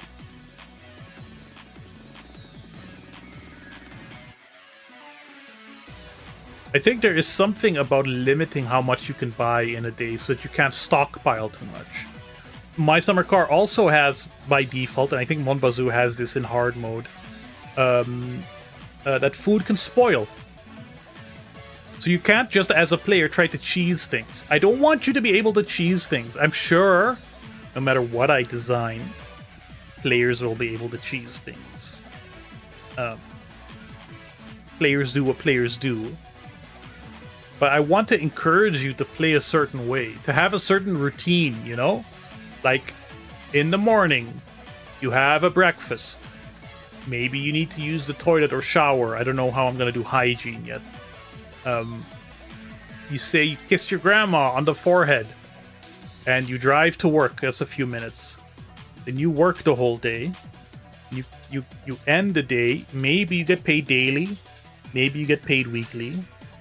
You go to the market. You buy some supplies for home. Maybe for the day. Maybe for the week. There's like a little cafe bar.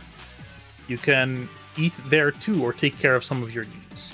But I want there to be a natural flow to the day that makes sense. The virtual world is also a time-based world. Things open at a certain time. Now that's not very abnormal, but like there has to be a rhythm to your day, to your week. I find that very important. Oh. Okay. Let's look at our to-do list again. Character controller stuff. This is what we'll be going on doing next week.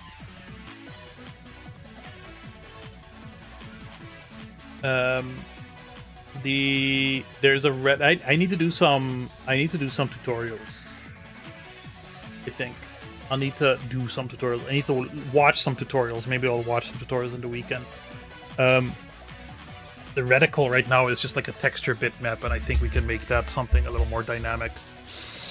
There's some clunkiness in the FOV change when you're running. I can show this off. I really don't like.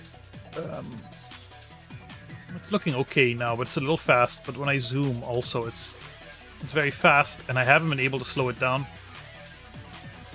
I think I can tie the FOV change while running to the speed, to the velocity, so it's a little more natural.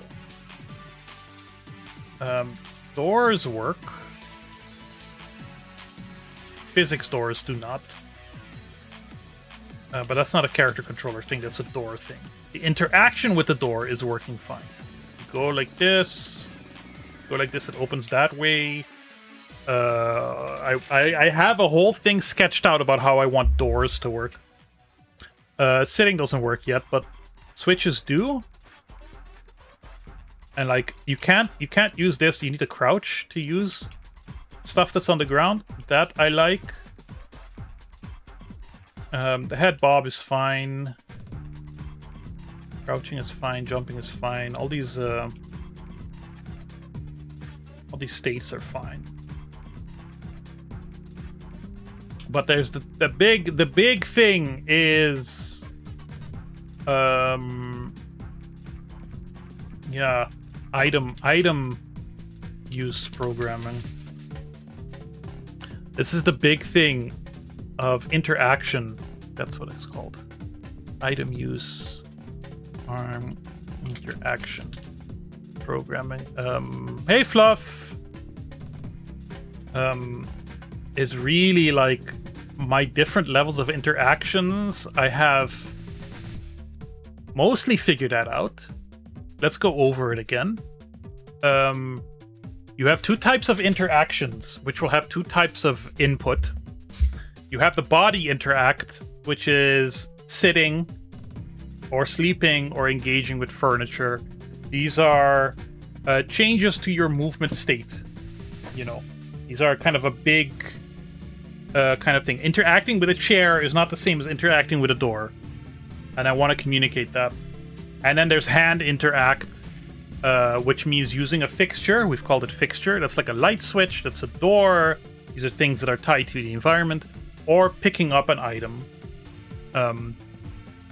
And then when you pick up an item, there's a flow there. You have an item in your hand. You can potentially use this item on a fixture, which would be like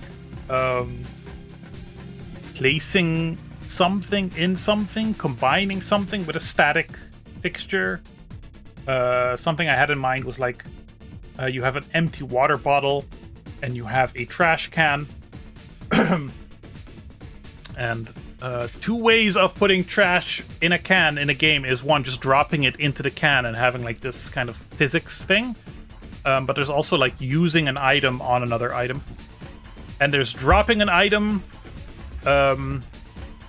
One thing I'm still trying to figure out is how do you drop an item? What dropping an item versus placing an item?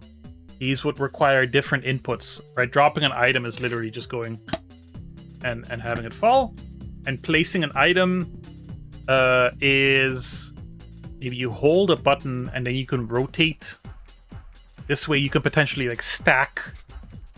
Like in Monbazoo, you can get a dog friend. You can adopt a stray dog. It's kind of a cute part of the game. That dog wants to be fed and watered. You can buy bags of dog food, and you can stack those bags of dog food in a neat way. And I find that being able to stack items, place items on shelves, that kind of thing is very engaging to the player, and it helps them potentially decorate their environment in an interesting way. So that's still something I'm figuring out. And then you have using an item, and using an item is actually pretty simple.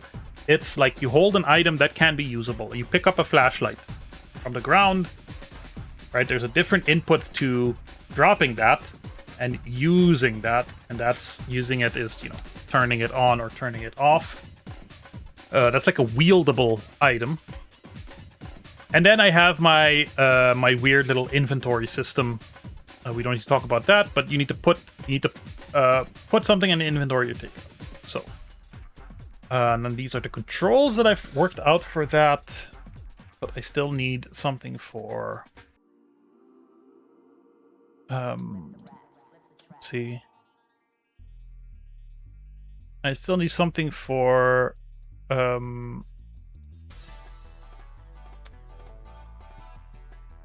Placing. Add card. Place item.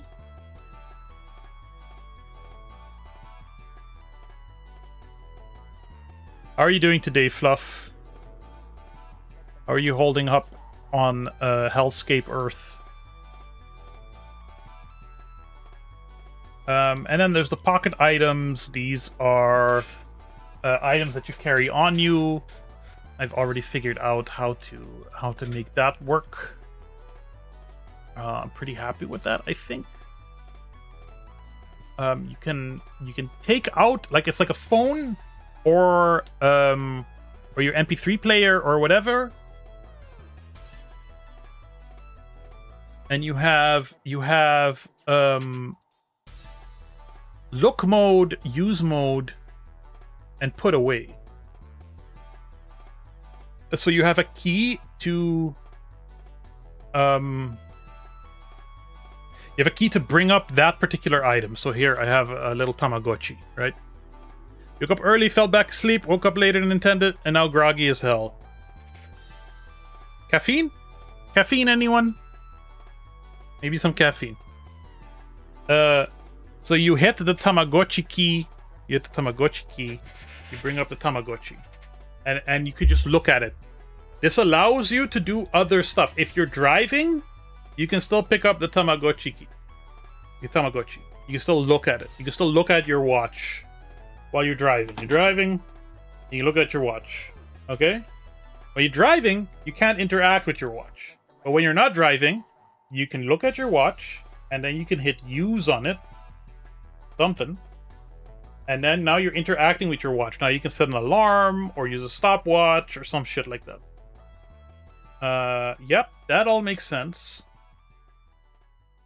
I think with the hologram, I think we've got the placing figured out. So, what I'll need to work on next week is we have use fixture. That is done.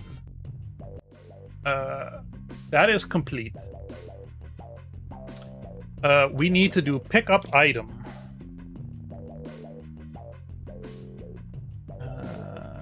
Pick up item. Pick up item. Use item. Interact with item. No, not interact. Use pick up item.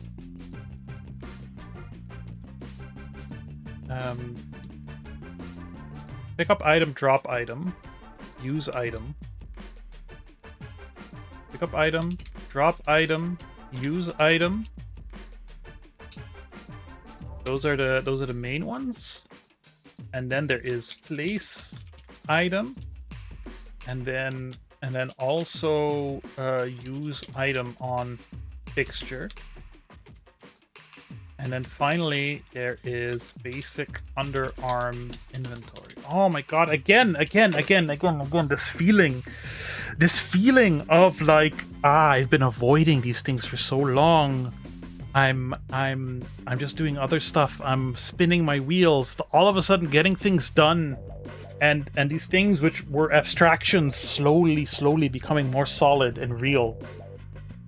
It's scary. Because once I've got the character controller and a basic vehicle interaction system, all I need to do is build the terrain and the game around it. But the character controller is like the big chunk core of the game. Everything else is just fluff, pardon my language, attached to it. Right? If I get one basic, what's it called? What do I call it? What do I call it? Pocket item.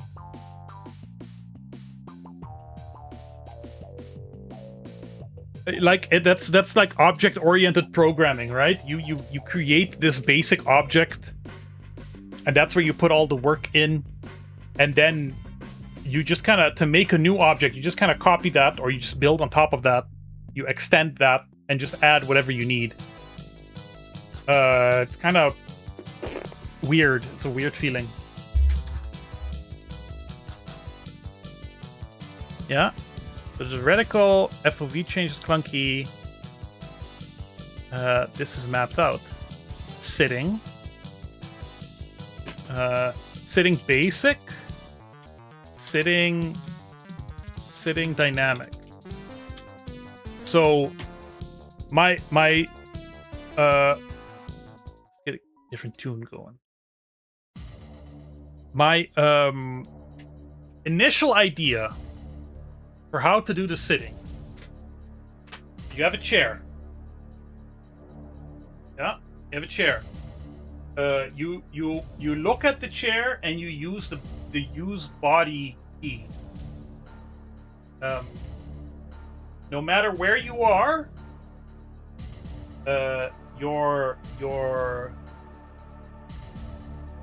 camera, the character controller camera is here. The character controller moves to here and looks at a point. And then you're locked onto the seat and you can look around and you can use your pocket items or whatever you have in your inventory. And you can't move. If you move, you get up. And the way I have that in my head is there are these nodes, there are these locations in space that are attached to the seat. There is where you sit, so where the character controller moves to, and where you look. So it makes you look ahead. And then there's a third like empty location node that is where you get up. So where the character controller moves to when you move. You get up. Okay. That's all fine and dandy. So if it's sitting in a car and you get up from the car, which is a little different because you have to have the door open and whatever, then obviously you're not going to stand up in front of the seat. Then you're going to move outside of the car next to it. Okay. But the car seat is movable. And I don't mean within the car, I mean You don't know, I don't know, as the developer, where the car will end up. What if you park against a wall? Okay, well, then you can't open the door and then you can get out of the car. Okay, that solved itself. What if you park next to a cliff? Then I can't, I have to do a check. Why am I getting so wound up about this? I have to do a check. Is there standable ground?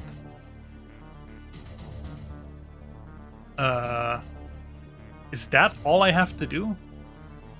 Okay, is there standable ground? If there's no standable ground, what do I do? You see this in some GTAs, some other open world games. If you can't get out of your car, it just places you somewhere else. Monbazoo has no animation transitions. Monbazoo, if you're sitting, you have chairs you can sit on, including in your cars, but also outside of your cars. It just teleports you. I don't like that. I find that a little immersion breaking. But in essence, doesn't matter because all you're doing in between, I'm still teleporting you. I'm just like using a little animation in between. Well, what do I do? What do I do? Like, say I have dynamic chairs you can move around. That's possible, right? Chairs aren't like immovable objects, generally speaking. So I want to implement that. Then I have that same problem. What if someone puts a chair on the edge of a roof? You can sit on the chair from any position around it. But if you like, then you're stuck, right? If I grab a plastic chair and I move it to the edge of a roof and I go sit on it, and I do a check for ground underneath the chair, and I get a false reading. What do I do now? So now I will have to maybe do like a circle around the chair where it looks for an appropriate place to place the player controller. I'll have to do math. So for a normal movable chair, that makes sense. You move the chair to the roof. You're sitting at the edge of the roof. It'll deposit you next to the chair or behind the chair. Not ideal because it's not realistic, but it's fine as an edge case. For the car, right? Because I have to think like, okay, well maybe you could just move the car, and then it's fine. No, but what if you're stuck? What if you're stuck? Well, what if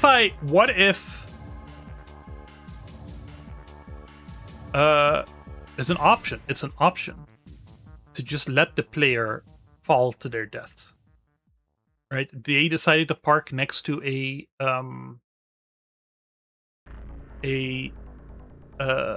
cliff or something. I think about it.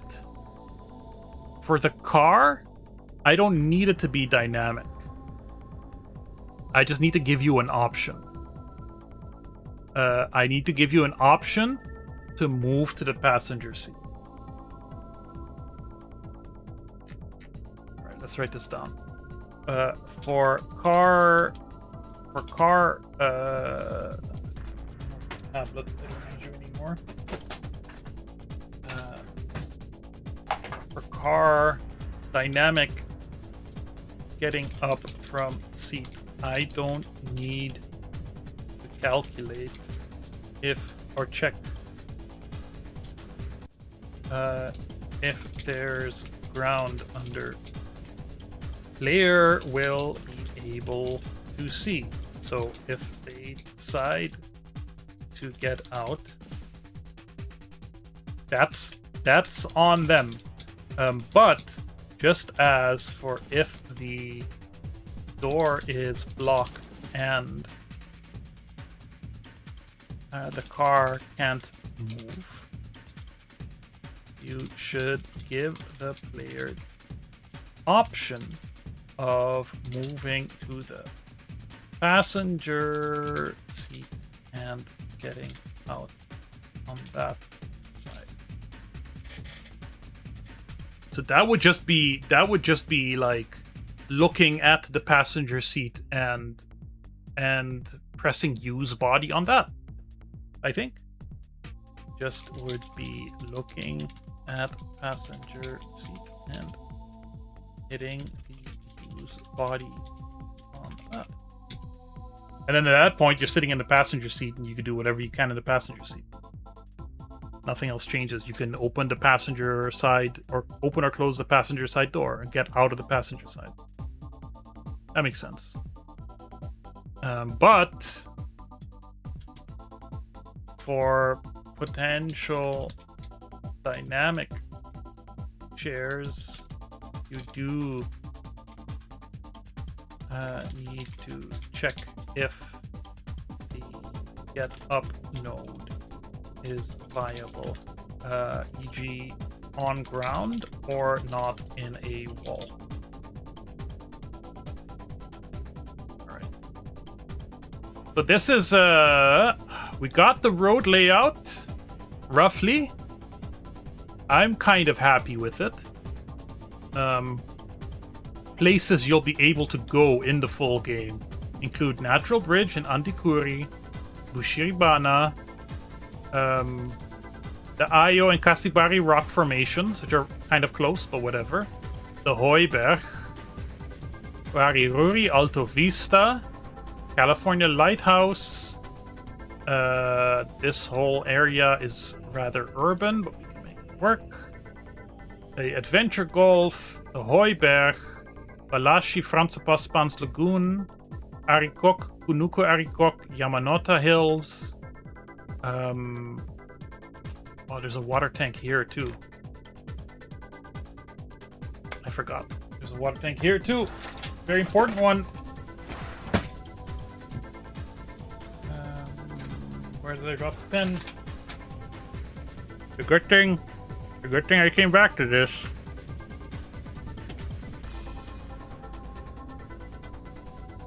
Brush.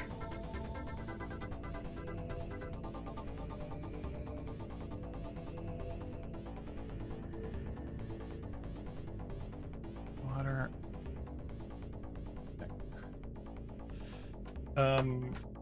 Yes, you be able to pass by the drive-in. And all the caves that are here, and some more fun adventures all the way down to Baby Beach. And that is my small caricature representation of this this little island of mine.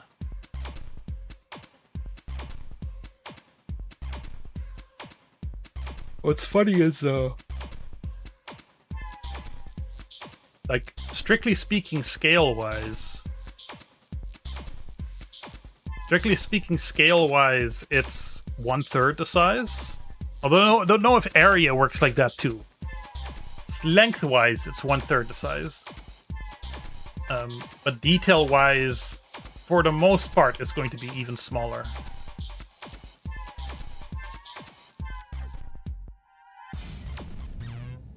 Now that's my goal for the rest of August. Is depending on when Mrs. Bob goes to work. That's the only time I can stream. Although if she doesn't go to work or go to the office, I'll still work on it. I just won't live stream it. Is redo the character controller. Not redo the character controller. We're done redoing the character controller. We're just doing the character controller at this point. Again, that kind of feels like, oof, that's a big thing you're deciding. And then starting the basic terrain sculpt. What I want in by the end of the year, knowing that I am leaving to Aruba in early December, so by the end of the year is literally like first week of December for me, which may make this a little less feasible, is a basic gray box version of that starting environment. Like just literal cubes for houses and buildings. but kind of roughly placed where they need to be. No foliage, very little geometric detail, but the terrain looking roughly how it needs to look. Your character being able to walk around, interact in all the ways he needs to interact, and